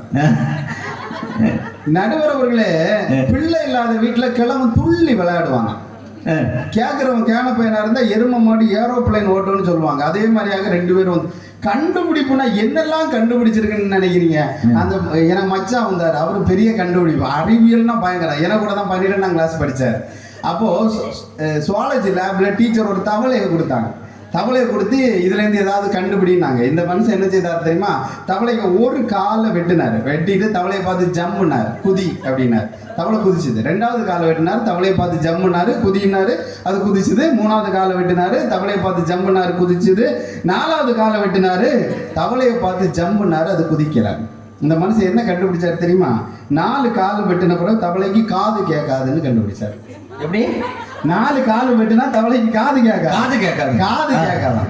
நடுவர் அவர்களே, இவங்க எல்லாம் இங்க வந்து என்ன பேசுனாங்கன்னு தெரியுமா? விசுவாசத்தில் உறுதி காட்டுகிறவர்கள் பெண்களாம். அவர் கண்டுபிடிச்ச கண்டுபிடிப்பு. விசுவாசத்துல பயங்கரமா உறுதி காட்டுனாங்களாம். இந்த எங்க வீட்டு பக்கத்துல ஒரு பாட்டி இருந்துச்சு. அந்த பாட்டி விசுவாசத்தை பத்தி பாஸ்டர் பயங்கரமா பிரசங்கம் பண்ணதை கேட்டுட்டு வீட்டுக்கு முன்னாடி ஒரு பாறை இருந்தது. இந்த பாறையை நீங்க கடுகளவு விசுவாசத்தோட நீங்க ஜெபம் பண்ணாலும் மலையை பார்த்து பேருந்து போயிருங்கன்னு சொன்னா பேருந்து போயிருன்னு சொல்லிட்டு இதுக்கு வீட்டுக்கு முன்னாடி இந்த பாறையை எப்படியாவது கிளப்பணுமேன்னு சொல்லிட்டு பாறைக்கு முன்னாடி வந்து முழங்கால் போட்டு பயங்கர ஜெபம். அல்லேலூயா சோத்திரம் அல்லேலூயான்னு சொல்லி பயங்கர ஜெபம். நடுவர்களே, 1/2 நிமிஷத்துக்கு ஒருக்கா இப்படி கண்ணை திறந்து பாரு. இதுதான் இவங்களோட விசுவாசம். அது எங்க பாறை போகும்? நடுவர்களே, இவங்க பொய்யாக எல்லாவற்றையும் சொல்லிக் கொண்டிருக்கிறார்கள். விசுவாசிகளுடைய தகப்பன் யாரு? ஆபிரகாம் என்று சொல்லக்கூடிய ஒரு ஆண்மகன், அவர்தான் விசுவாசிகளுடைய தகப்பன். எபியர் என்று சொல்லக்கூடிய 100 அதிபர்களுடைய விசுவாசத்துக்கு இடையாக ஒரு விசுவாசத்தை சொல்ல முடியுமா? சிலுவையில் ஒரு கள்ளனுடைய விசுவாசத்துக்கு எதிராக இணையாக ஒரு விசுவாசத்தை சொல்ல முடியுமா? எல்லாரும் ஆண்டவருடைய அற்புதத்தின் மத்தியிலே ஆண்டவரை கண்டு கொண்டார்கள். ஆனால் இயேசுவும் செத்து கொண்டிருக்கிற பொழுது ஒரு சிலுவை கள்ளன் அவரை ஆண்டவராக தெரிந்து கொண்டார் என்று சொன்னால் அவனுடைய விசுவாசம் எவ்வளவு பெரிது நடுவர்களே, சற்று சிந்தித்து பார்க்க வேண்டும். அடுத்து கொடுப்பதுல பெண்கள் எல்லாம் உற்சாகமானவர்களை எச்சி கை கொண்டு காக்க வரட்டாரு.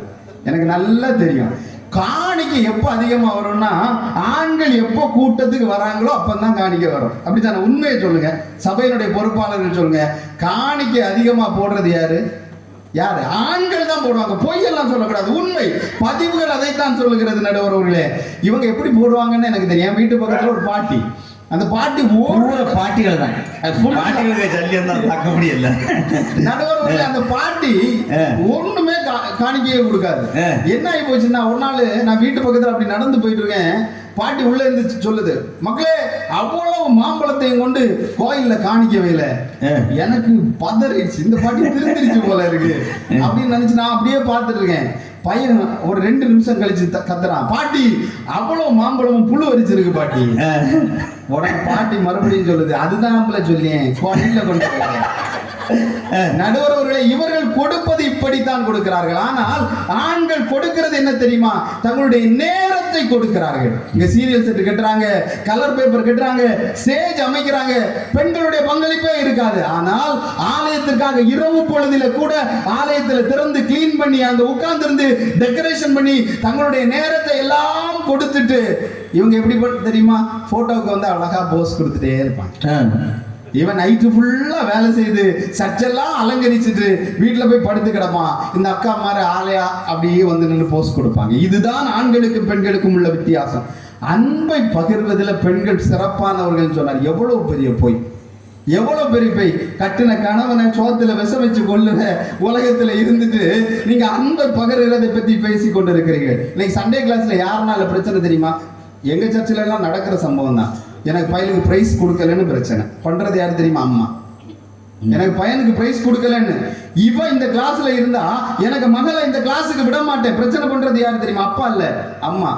ஒரு சின்ன எக்ஸாம்பிள் நடுவர்களே, அம்மா வீட்டுல டிஃபன் பாக்ஸ் கொடுத்து விடுவாங்க சாப்பாடு. என்ன செய்வாங்க தெரியுமா? அன்பை பகிர்றது எப்படி தெரியுமா? அடியில முட்டையை வைப்பாங்க. அடியில முட்டையை வச்சு மேல சோறு வச்சு அதுக்கு மேல கூட்டு வச்சு, மக்களே முதல்ல உள்ளதெல்லாம் பகிர்ந்து கொடுக்கலாம். ஆனா அடியில இருக்க முட்டையை யாரு தின்னணும்? நீ மட்டும்தான் மக்களே. அப்ப சாப்பிட்டது இன்னும் மறக்கலையா? இல்ல நடுவர்களே, எப்படி மறக்க முடியும்? எப்படி மறக்க முடியும்? இன்றைக்கு பரிசுக்காக சண்டை போடுகிறவர்கள் இந்த போதகரை பாருங்கள் நடுவர்களே. எத்தனை போதகர்கள், எத்தனை டீக்கன்மார்கள், தலைவர்கள் எழும்பி இருக்கிறார்கள். இவங்களுக்கு இந்த ஆலயம் தான் உலகம். அப்படித்தானே? இந்த ஆலயம் தான் உலகம். வீட்டுல ஒரு நல்லது கெட்டதுன்னா கூட, நான் சுதீர் பாஸ்டரை சேர்த்து தான் சொல்றேன், நல்லது கெட்டதுன்னா கூட போக முடியாது. ஆனால் ஆலயத்திலே இருக்கணும். அவங்க வீட்டுல ஒரு திருமண நிகழ்வு நடக்கிறதுன்னு வச்சுக்கோங்க, அன்னைக்கு அவங்க ஆலயத்துல, அவங்க பணி செய்கிற ஆலயத்துல ஒரு திருமண நிகழ்ச்சி நடக்கிறாங்க. இந்த பாஸ்டர் எதை ப்ரிஃபர் பண்ணுவாரு? எதை நடுவர்களை ப்ரிஃபர் பண்ண? தன்னுடைய சொந்த திருமணம், சொந்தக்காரங்க திருமணத்தை ஒதுக்கி வைத்து விட்டு தன்னுடைய ஆலயத்தினுடைய வளர்ச்சியை அக்கறையோடு செய்கிறவர்கள் தான் இந்த போதகர்கள். பெரும்பான்மையானவர்கள் ஆண்கள். அடுத்து முக்கியமா ஒன்று சொன்னாரு, ஆலய ஆராதனையில எல்லாம் நிறைய பெண்கள் பங்கு பெறுறாங்க. நான் ஒத்துக்கிறேன் நடுவர்களே, நிறைய பெண்கள் பங்கு பெறுகிறார்கள். முடித்து விடுகிறேன், நிறைய பெண்கள் பங்கு பெறுகிறார்கள். முன்னிரவு ஜெபம், முழுகிரவு ஜெபம், காத்தடைப்பு, கதவடைப்பு, காத்திருப்பு, உபவாசம் எல்லாத்துலயும். ஏன்னா வீட்டுல வேலை செய்யண்டாம்ல, வீட்டுல வேலையே செய்யண்டா. எனக்கு வீட்டுல பக்கத்துல ஒரு வீட்டுல மாமனார் ரொம்ப வியாதிப்பட்டு இருக்கிற அந்த வீட்டுல உள்ள மருமக சொல்றாங்க, அன்னைக்கு இந்த கிளடி சாவாதா? எப்படி இந்த கிளடி சாவாதா? நிம்மதியா கோயிலுக்கு போலாம். எப்படி இந்த கிளடி சாவாதா? நிம்மதியா கோயிலுக்கு போலாம். நடுவர்களை விட்டது என்ன அன்பு இருக்கிறது? சொந்த மாமனாரை பார்ப்பதற்கு கூட இவர்கள் முக்கியத்துவம் கொடுக்கவில்லை. இன்னைக்கு ஒரு ஆர்சி கோயில்ல பூசை நடந்து கொண்டிருக்கிறது. மாமனாரும் எல்லாரும் அப்படி மாமனார் மருமகன் எல்லாம் வெளியே போயிடுச்சு. மாமிமார் ஒரு கூட்டம், மருமக்கள் ஒரு கூட்டம் இங்க இருந்து தொடங்கியாச்சு. ஆர்சி கோயில்ல மண்டாட்டு ஜபத்தில் ஆண்டவரே என்னுடைய நடு வீட்டில் அண்டா கொட்டி சமைக்கும் என்னுடைய மாமியாரை எடுத்தருள வேண்டும் என்று மன்றாடுகிறோம். என்னது? நடு வீட்டில் அண்டா கூட்டி சமைக்கிற மாமியாரை எடுத்துடணுமா? போன குரூப் எல்லாம் சேர்ந்து ஆண்டவரே எங்கள் மன்றாட்டை கேட்டருளும். கோயிலுக்கு வர்றது இதுதான். குரூப் கோயிலுக்கு வர்றது இதுக்குதான். ஒன்றே ஒன்று சொல்லி நிறைவு செய்ய விரும்புகிறேன். நடுவர்களே, வீட்டில் எல்லாரும் விருந்துக்கு வருவாங்க. அப்போ ஒரு பழக்கிற ஒரு எவர்சில்வர் டம்ளர்ல நம்ம டீ கொடுப்போம். எல்லாரும் டீயை வாங்கி அந்த கப்பை இப்படி திருப்பி பார்ப்பாங்க, எவ்வளோ பளபளப்பாக இருக்கிறது. அப்படியே குடிச்சிட்டு வச்சுட்டு கப்பு சூப்பராக இருக்குன்னு வைப்பாங்க. அந்த டீயை உருவாக்குகிறதற்கு, அந்த டீயை அந்த கப்பில் பரிமாறுகிறதற்கு அந்த அடுக்கலையில் ஒரு கரி பானை இருக்கும். அந்த கரி பானையை யாரும் சபையிலே நினைப்பதில்லை. அந்த கரி பானையை போன்றவர்கள் ஆண்கள். அவர்கள் செய்திருக்கிற தியாகத்தினாலே இந்த திருச்சபைகள் வளர்ந்திருக்கிறது. ஆனால் ஒருவேளை எண்ணிக்கையிலே மற்ற நிலைகளிலே முன்னிலைப்படுத்தப்படுவதும் புகழப்படுவதும் பெண்களாக இருக்கலாம். ஆனால் அனைத்தையும் உருவாக்கினவர்கள், அனைத்துக்காகவும் தியாகம் செய்தவர்கள் ஆண்கள் என்பதிலே எந்த மாற்று கருத்தும் இல்லை. ஒரே ஒரு சம்பவத்தை சொல்லி நிறைவு செய்ய விரும்புகிறேன். சிவகாசியில இங்கிலாந்து தேசத்திலிருந்து ஒரு வாலிபன் ஊழியத்திற்காக வருகிறார். சொந்த இடத்துல இந்தியாவுடைய வரைபடத்தின் மீது கைகளை வைத்து ஜெபித்துக் கொண்டே இருப்பானா. பணக்கார வாலிபன், கோடிக்கணக்கான சொத்துகளுக்கு அதிபதி. எல்லாவற்றையும் உதறி தள்ளிவிட்டு இந்திய தேசத்துக்கு வந்தான். சிவகாசி பகுதியை ஊழியக்களமாக தெரிந்து கொண்டான். உண்ண உணவில்லை, உடுப்பதற்கு உடையில்லை, தங்குவதற்கு வீடில்லை. ஒரு தெரு பிச்சைக்காரனை போல நடந்து அந்த கோடிகளுக்கு அதிபதி ஊழியம் செய்தார். 3 நாள் சாப்பிடாம பசியோடு ஒவ்வொரு இடத்திலும் போய் யாசகம் கேட்டான், பிச்சை கேட்டான். எல்லாரும் அவனை அடித்து துரத்தினார்கள். கடைசியில ஒரு இடத்துல கஞ்சி கொடுத்து கொண்டிருந்தார்களாம், கஞ்சி கூழ். அதை போய் அப்படியே கையேந்தி கேட்டான். அவர்கள் சொன்னார்கள், உன்னுடைய கைகளிலே பாத்திரம் இல்லை, உனக்கு தர முடியாது என்று சொன்னவுடன் இந்த வாலிப தம்பி, அவனுக்கு வயது 24, தன்னுடைய தலையிலே வைத்திருந்த தொப்பியினை கழற்றினான். அவர்கள் முன்பதாக நீட்டி, ஐயா எனக்கு பசிக்கிறது, நான் சாப்பிட்டு 3 நாட்கள் ஆகிறது, எதையாயிலும் எனக்கு தாருங்கள் என்று சொல்லி அந்த தொப்பியிலே கொஞ்சம் கஞ்சியை வாங்கி குடிப்பதற்கு ஆசையாய் அள்ளி வாயிலே வைப்பதற்கு முற்பட்டான். அவனை சூழ்ந்து கொண்ட மதவெறி பிடித்த கூட்டம் ஒன்று அவன் குடிப்பதற்கு வைத்திருந்த தொப்பி கஞ்சியிலே மாட்டு சாணத்தை கலக்கினார்களாம். வாழ வேண்டிய அந்த வாலிபன் கிறிஸ்துவுக்காக 32 வயதிலே மரித்து போனான். அவன்தான் இன்றைக்கு சிவகாசியினுடைய விடிவெள்ளி என்று அழைக்கப்படுகிற ராக்லண்ட் என்று சொல்லக்கூடிய நற்செய்தியாளன். ஒவ்வொரு மாவட்டத்திற்கும், ஒவ்வொரு மாநிலத்துக்கும், ஒவ்வொரு தேசத்திற்கும் இப்படிப்பட்ட ஆண் திருப்பணிவிடையாளர்களால் தான் ஆன்மீகம் வளர்ந்திருக்கிறது. அவர்கள்தான் ஆன்மீக திருப்பணிக்கு முக்கியமான பங்களிப்பை தருகிறார்கள் என்று சொல்லி வாய்ப்புக்கு நன்றி கூறி அமைகிறேன். நன்றி, வணக்கம். நண்பர்களே, சுமார் 1.5 மணி நேரம் 2 அணியை சார்ந்தவர்களும் தாங்கள் சார்ந்திருக்கக்கூடிய அந்த அணியின் சார்பாக என்னென்ன கருத்துக்களை சொல்ல முடியுமோ அவற்றை எல்லாம் சொல்லி இருக்கிறார்கள். ஒருவேளை சில காரியங்கள் அவர்களை மாறி அவர்கள் பேசியதாக தெரிந்தாலும் உங்களை சிரிக்க வைக்க வேண்டும் என்பதற்காக அப்படி மாறி சொல்லி இருந்தாலும் சிந்திப்பதற்கேற்ற பல்வேறுபட்ட கருத்துக்களை இங்கே எடுத்து வைத்திருக்கிறார்கள் என்பதை நாம் மறக்க முடியாது. இந்த அணியை சார்ந்த அணியினுடைய தலைவர் தன்னுடைய பேச்சை தொடங்கி முடித்த நேரத்தில் உண்மையிலேயே எனக்கு தோணியது, ஆண்களினுடைய அந்த ஆன்மீக திருப்பணியில் ஆண்களுக்கு இருக்கக்கூடிய அந்த ஈடுபாட்டிற்கு இணையாக யாரை சொல்ல முடியும் என்றுதான் நான் நினைத்தேன். ஆனால் பெண்களை அணியை சார்ந்தவர்கள் தங்கள் தரப்பு வாதத்தை தொடங்கிய போது ஆகா, தராசு தட்டு இந்த பக்கமும் தாளுகிறதே என்று நினைக்கக்கூடிய அளவுக்கு தான் இருந்தது இல்லையா? பேச்சின் மூலமாக எந்த கருத்தையும் வலுப்படுத்த முடியும், பேச்சின் மூலமாக எந்த கருத்தையும் வீழ்த்த முடியும். இந்த வார்த்தைகள் இருக்கிறதே, இந்த வார்த்தைகள் தான் வல்லமை உள்ளவை என்பதை இந்த பட்டிமன்றத்திலேயே நீங்க பார்த்திருப்பீங்க. தெனாலிராமனுடைய காலத்துல வட்டிக்கு வாங்குறவங்க ஒருத்தன் இருந்தான். இந்த வட்டிக்கு வாங்குறவன் என்ன செய்வானான்னு தெரியுமா? என்னென்ன பொருட்களை யார் யாருக்கு வாடகை கொடுக்கணுமோ அந்த வாடகை கொடுப்பான். அந்த வட்டிக்கு வாங்குற விவசாயில நிறைய பொருட்களை வாங்கி வச்சுக்கிட்டான். இந்த பொருட்கள் எல்லாம் வாடகைக்கு கொடுக்கறது இவனுடைய பழக்கம். யாராவது வந்து வாடகை கேட்டா அவருடைய 1000 கேள்வி கேட்பான். இந்த கேள்விகளை எல்லாம் கேட்டு முடிச்சுக்கிட்டு அது ஒரு பெரிய டிமாண்டை வச்சுதான் வாடகைக்கு பொருட்களை கொடுப்பான். அந்த ஊர்ல இருந்த ஒரு ஆளு வந்து கொஞ்சம் வெள்ளி பாத்திரங்கள் எல்லாம் அவங்க வீட்டுல கல்யாண ஃபங்க்ஷன் அதுக்கு வேணும்னு சொல்லி கொஞ்சம் வெள்ளி பாத்திரங்கள் எல்லாம் வாடகை கேட்டிருக்கு. இவர் கொடுத்து விட்டாரு, அவன் வாங்கிட்டு போயிட்டான். இந்த வட்டிக்காரனுக்கு பேராசை அவனுக்கு தெரியும். இவன் எப்படியாவது ஒரு வேண்ட வேலை செய்யணும்னு அவனுக்கு ஆசை உண்டு. அவன் என்ன செஞ்சான் தெரியுமா? வீட்டுக்கு போட்டு போய் அவனுடைய தேவைகள் எல்லாம் முடிஞ்ச பிறகு திருப்பி வரும்போது 1-2 சின்ன சின்ன பாத்திரங்களையும் கூட கொண்டு வந்து கொடுத்து விட்டாங்க. இவன்கிட்ட கொடுத்துட்டு சொன்னா, ஐயா ஐயா நீங்க தந்த பாத்திரங்கள்ல 1-2 பாத்திரங்கள் குட்டி போட்டுருச்சு, அதை நான் எடுக்கல ஐயா, அதை உங்களுக்கு தந்துட்டேன் அப்படின்னு சொன்னான். இந்த வட்டிக்காரனுக்கு பயங்கர சந்தோஷம். இவன் வாங்கி வச்சுட்டு சொன்னா, ஆமா நான் அப்பவே சொல்லி விடணும்னு நினைச்சேன், 1-2 பாத்திரம் கற்பமா இருக்கு, நீ கவனிச்சிக்கான்னு சொல்லணும்னு நினைச்சேன், மறந்து போனேன், பரவாயில்ல நீ நேர்மையானவன் கொண்டு வந்துட்டியேன்னு சொல்லி இவர் வாங்கி வச்சுக்கிட்டாரு. ஒரு மாசம் தாண்டிடுச்சு. இதே ஆளு திரும்ப வந்தான், எங்க வீட்டுல இன்னொரு ஃபங்க்ஷன், ஆனா கொஞ்சம் பெரிய பெரிய ஆட்கள் வராங்க, நீங்க கொஞ்சம் தங்க பாத்திரங்களை எனக்கு தரணும்னு சொல்லி கேட்டான். நம்ம ஆளு பயங்கர சந்தோஷம் கொடுத்துட்டு சொன்னாரு, 1-2 பாத்திரம் கர்ப்பமா இருக்கு, நீ கவனிச்சிக்கான்னு சொல்லி அனுப்பி விட்டாரு. இவருக்கு பயங்கர ஒரு எதிர்பார்ப்போட கொடுத்து அனுப்புறாரு. நம்ம ஆளு வாங்கிட்டு போயிட்டான். வாங்கிட்டு போயிட்டு 1 வாரம் ஆச்சு, 2 வாரம் ஆச்சு, பாத்திரங்களை வாங்கிட்டு போனதை திருப்பி கொண்டு வரல. நம்ம வட்டிக்காரன் தேடி போனான். அங்க போய் கேட்டான், டேய் என்ன ஆச்சுன்னா? அவன் சொன்னான், ஐயா ஐயா நீங்க தந்த பாத்திரம் எல்லாம் கர்ப்பமா இருந்துருச்சா, பிரசவ நேரத்துல செத்து போயிருச்சு, நான் புதைச்சிட்டேன்னா. பேராசை அந்த வார்த்தையின் மூலமாக எப்படி ஒருவன் ஏமாத்துறான், எப்படி உன்னை உண்மையாக்க முடியும், எப்படி உன்னை பொய்யாக்க முடியும் என்பதற்கு எடுத்துக்காட்டா நான் சொல்றேன். புரியுதுங்களா? இங்க இவங்க பேசும்போது எங்களுடைய ஆண்கள் எல்லாம் என்னென்ன சாதனைகளை புரிந்திருக்கிறார்கள், மிஷனரிகளாக இருந்திருக்கிறார்கள், தங்களுடைய உயிரையே கொடுத்திருக்கிறார்கள், இரவு பகலாக போதகர்கள் எல்லாம் ஆலயமே கதின்னு இருக்கிறாங்க, வீட்டில் உள்ள நல்லது கெட்டதெல்லாம் பார்க்க முடியவில்லை என்று இவர்கள் சொல்லுகின்ற வேளையிலே அந்த வார்த்தைகளை எல்லாம் கேட்கும் போது தாய்மார்களுக்கே ஒரு எண்ணம் வந்துருச்சு, நம்ம சைடுக்கு நம்ம பேசுறது சரியில்லைதான், உண்மையிலேயே ஆன்மீக திருப்பணியிலே அதிக ஈடுபாட்டுடன் ஆண்கள் தான் இருக்கிறார்கள் என்று நினைக்கக்கூடிய அளவுக்கு மிக உன்னதமான கருத்துக்களை அழகாக பேசினார்கள்.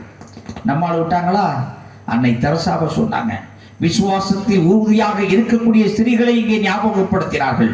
ஆலயத்தில் நம்முடைய தாய்மார்கள் வந்து ஜெபிக்கக்கூடியதை சொன்னார்கள்.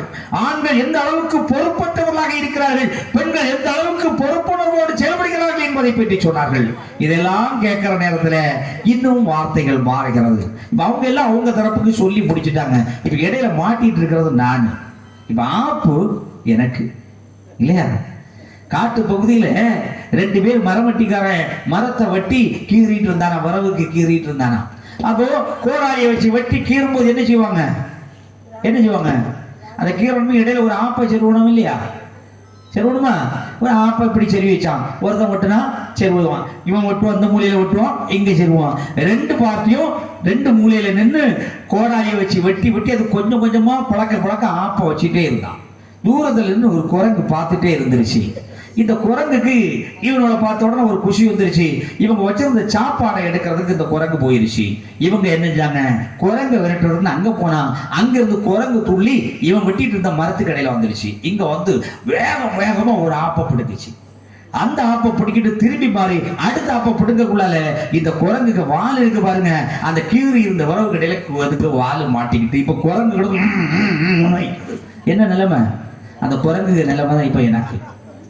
இந்த ஆப்பை நான் இங்க இருந்து பிடுங்கினேன், இங்க ஒரு ஆப்பு, இந்த ஆப்பை இங்க இருந்து பிடுங்கினேன், நடுவுல இருந்த எனக்கு வால் இப்போ இடையில இருக்குது. என்ன செய்வதுன்னு தெரியாம நான் திணறிட்டு இருக்கிறேன். இவன் யோசித்து பார்க்கிறேன், எப்படி தீர்ப்பை சொல்லுவது? ஆன்மீக திருப்பணிகளே அதிக ஈடுபாடு உடையவர்கள் ஆண்களே என்று நான் தீர்ப்பினை சொல்ல துணைத்தால், இங்கே இந்த கெத்செமனே ஜெபக்குழுவிலே பெரும்பான்மையாக இருந்து இரவும் பகலும் ஜெபித்து இந்த ஆன்மீக திருப்பணியினை வளர்ப்பதற்காக பாடுபடக்கூடிய இந்த தாய்மார்கள் என்ன நினைப்பார்களோ என்கிற ஏக்கம் எனக்கு இருக்கு. என்ன நினைப்பார்களோ தெரியல. ஆன்மீக திருப்பணியிலே அதிக ஈடுபாடு உடையவர்கள் ஆண்கள். இந்த ஜெபக்குழுவிலே பொருளாளராக இருக்கக்கூடியவர் ஒரு ஆண்மகன், இதை தலைமை தாங்கி நடத்தக்கூடிய அந்த பெரியவர் அவர் ஒரு ஆண்மகன். இங்கே ஊழியத்தை பற்றி பேசி அந்த ஊழியத்திற்காக மக்களை உற்சாகப்படுத்திக் கொண்டிருக்கக்கூடிய திருச்சபையினுடைய பொறுப்பாளர்கள் எல்லாம் ஆண் மக்கள் சொன்னாங்க இல்லையா? அப்ப அவங்களுடைய அந்த பணியினை நாம் குறைத்து மதிப்பிட முடியுமா? யோசித்து பார்க்கிறேன்.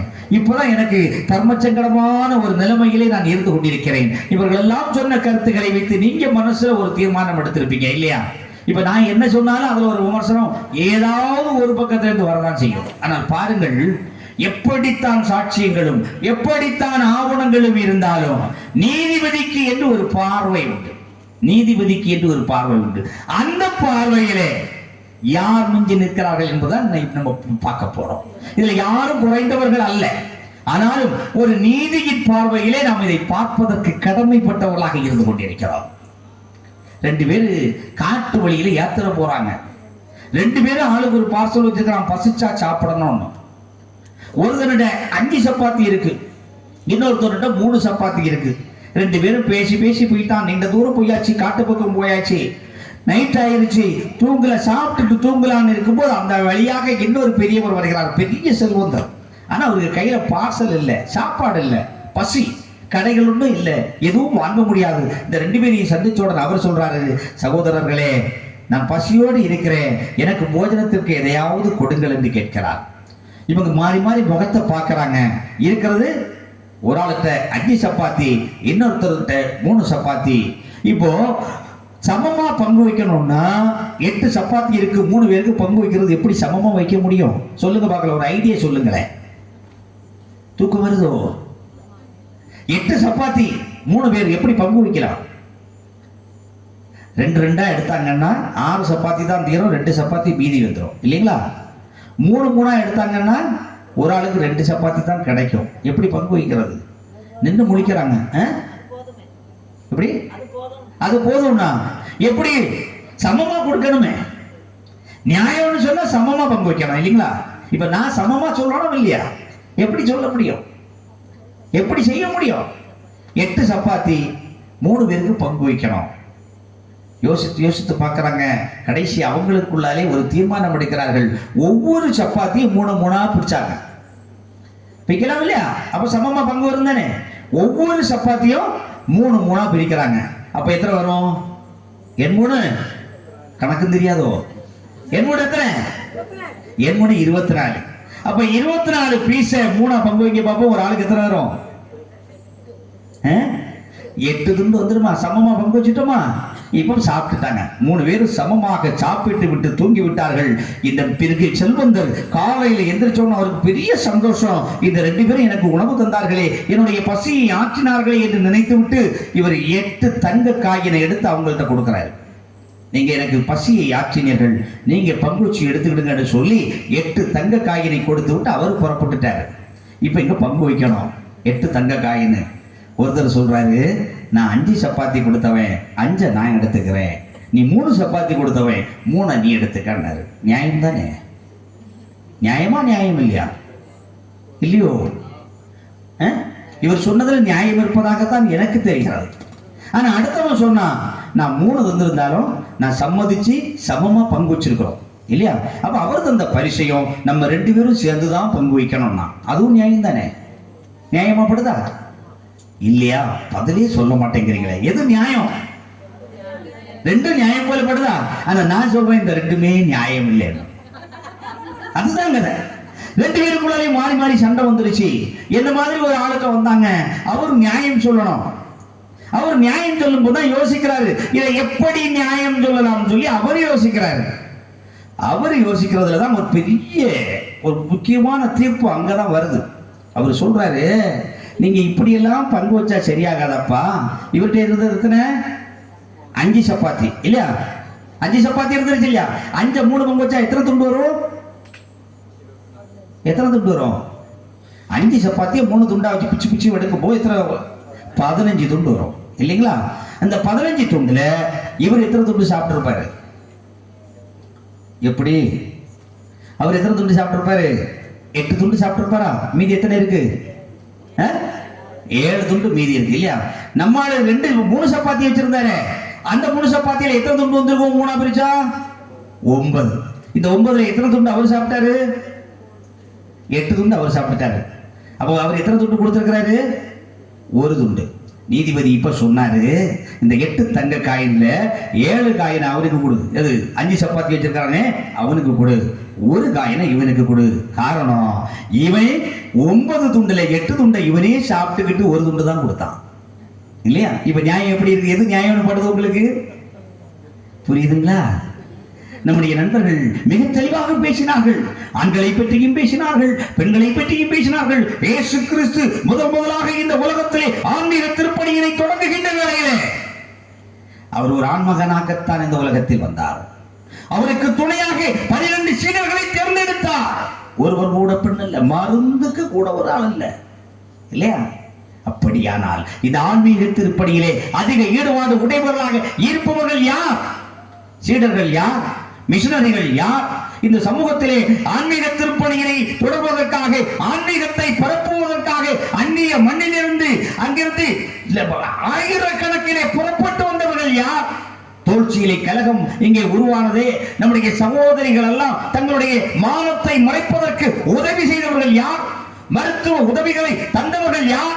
இவர்கள் எல்லாம் ஆண் மிஷனரிகள் தானே. அப்படி இருக்கின்ற வேளையில ஒரு வேளை இன்னைக்கு ஜெபிக்கிறாங்க, இன்னைக்கு ஆலயத்தில் அதிகமாக கூடுறாங்க அப்படின்னு நினைச்சுக்கிட்டு இந்த பெண்களுக்கு பக்கம் தீர்ப்பு சொல்ல முடியுமா?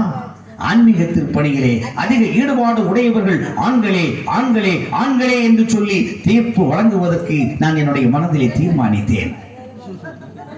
ஆனால் நம்மால் வந்தாங்க பாருங்க, அவங்க அடிச்சு விட்டாங்க, பட்டியலா போடுறாங்க. புதுசா இருந்துருச்சு பேரெல்லாம், என்னென்னமோ பேர்களை சொன்னார் இல்லையா? இனிதான் நானும் படிக்கணும் கொஞ்சம் பேர்களை. அப்படி பட்டியலே போடுகிறார். பெண்கள் அந்த காலத்திலே அவர்களுக்கு உரிமை மறுக்கப்பட்ட காலத்திலே, ஆணாதிக்கம் நிறைந்த சமூகத்திலே வாழ்ந்த பெண்கள் எந்த அளவுக்கு ஆன்மீக திருப்பணியிலே ஈடுபாடு உடையவர்களாக இருந்திருக்கிறார்கள், திருச்சபையுடைய தலைவர்களாக இருந்திருக்கிறார்கள். மாத்தவனுடைய பாட்டியா அவங்க தானே சொன்னீங்க. புதிய பெயர்கள் எல்லாம் சொல்லி தந்தாங்க இல்லையா? நான் இப்பதான் நமக்கு சிந்தனையே வருது. பெண்களும் இந்த அளவுக்கு பெண்கள் ஆன்மீக திருப்பணியிலே ஈடுபாட்டுடன் இருந்திருக்கிறார்களா என்று நாம் சிந்திக்கக்கூடிய அளவுக்கு பல்வேறுபட்ட பெண்களை பட்டியல் போட்டார்கள். இந்த அளவுக்கு ஆன்மீக திருப்பணியிலே அதிக ஈடுபாடுடன் இந்த பெண்கள் எல்லாம் இருக்கின்ற வேளையிலே விசுவாசத்தில் உறுதி உள்ளவர்களாக இருந்து ஆண்கள் எல்லாம் பொறுப்பற்றவர்களாக மதுபானத்திற்கு அடிமையாகி வீழ்ந்து கிடக்கின்ற வேளையிலே அவர்களுக்காகவும் ஜெபிக்கக்கூடியவர்களாக, அவர்களை சார்ந்த பிள்ளைகளுக்காகவும் ஜெபிக்கக்கூடியவர்களாக, அவர்களுடைய ஆத்மா காக்கப்பட வேண்டும் என்பதற்காக இரவு பகலாக இறை பாதத்திலே காத்திருக்கக்கூடியவர்களாக எங்களுடைய பெண்கள் இருக்கிறார்கள் என்று அவர் சொன்ன போது இவர்கள் சொன்னதெல்லாம் ஜிஜிப்பின்னு தான் எனக்கு தோணிடுச்சு. இடம் போட்டு பார்த்ததுல என்னுடைய தாய்மார்களுடைய அந்த தன்னலமற்ற அந்த பக்தி வாழ்வை நாம் குறைத்து மதிப்பிட முடியாது. எனவே ஆன்மீக திருப்பணியில் அதிக ஈடுபாடு உடையவர்கள் பெண்களே பெண்களே பெண்களே என்று தீர்ப்பு வழங்குவதற்கு என்னுடைய மனம் சொன்னது. ஆனா பாருங்க, ஒட்டுமொத்தமாக அவர்கள் அந்த கருத்துக்களை எல்லாம் தொகுத்து சொல்லுகின்ற வேளையிலே அவர்கள் சொன்ன காரியங்கள் நாம் நினைத்து பார்க்க வேண்டும். பெண்களுடைய பங்களிப்பை நாம் குறைத்து மதிப்பிடவே முடியாது. ஏராளமான தியாகங்களை புரிந்திருக்கிறார்கள். அன்புக்கு இலக்கணமாக இந்த அன்னையர்கள் தான் திகழ்கிறார்கள். அன்னை தெரசாவினுடைய தியாகத்திற்கு இணையாக எந்த ஆண்மகனுடைய தியாகத்தையும் சொல்ல முடியாது. அன்னை தெரசாவினுடைய அந்த திருப்பணிக்கு இணையாக எந்த ஆண்மகனுடைய திருப்பணியும் சொல்ல முடியாது. ஆனாலும் பெரும்பான்மை என்று வருகின்ற வேளையிலே, அதிகமான ஈடுபாடு உடையவர்கள் என்று வருகின்ற வேளையிலே இந்த சீடர்களுடைய தியாகத்தை, மிஷனரிகளுடைய தியாகத்தை, திருச்சபைகளை உருவாக்கிய தலைவர்களுடைய தியாகத்தை, அவர்கள் எல்லாம் இப்படிப்பட்ட திருச்சபைகளை உருவாக்கி இந்த பெண்கள் எல்லாம் திருச்சபைக்கு வருவதற்கும், இந்த பெண்கள் எல்லாம் திருச்சபையுடைய திருப்பணியிலே கலந்து கொள்வதற்கும் அனுமதித்த அந்த ஆண்களை நாம் குறைத்து மதிப்பிட முடியாதே. எனவே திருச்சபையினுடைய பணியில் இருந்தாலும் சரி, ஆன்மீக திருப்பணியாக இருந்தாலும் சரி, அனைத்திலுமே பெண்களினுடைய ஈடுபாடு குறைத்து மதிப்பிட முடியாது. ஆனாலும் அதிலும் ஒரு சிம்மியளவு, ஒரு இம்மியளவு, நம்ம இப்ப தீர்ப்புல சொன்னமே இந்த துண்டுகளை பங்கிட்டமே, அப்படி பங்கிட்டு பார்க்கின்ற வேளையிலே திருச்சபையினுடைய ஆன்மீக திருப்பணியிலே அதிக ஈடுபாடு உடையவர்கள் ஆண்களே ஆண்களே ஆண்களே என்று தீர்ப்பு வழங்கி நிறைவு செய்கிறேன். நன்றி, வணக்கம்.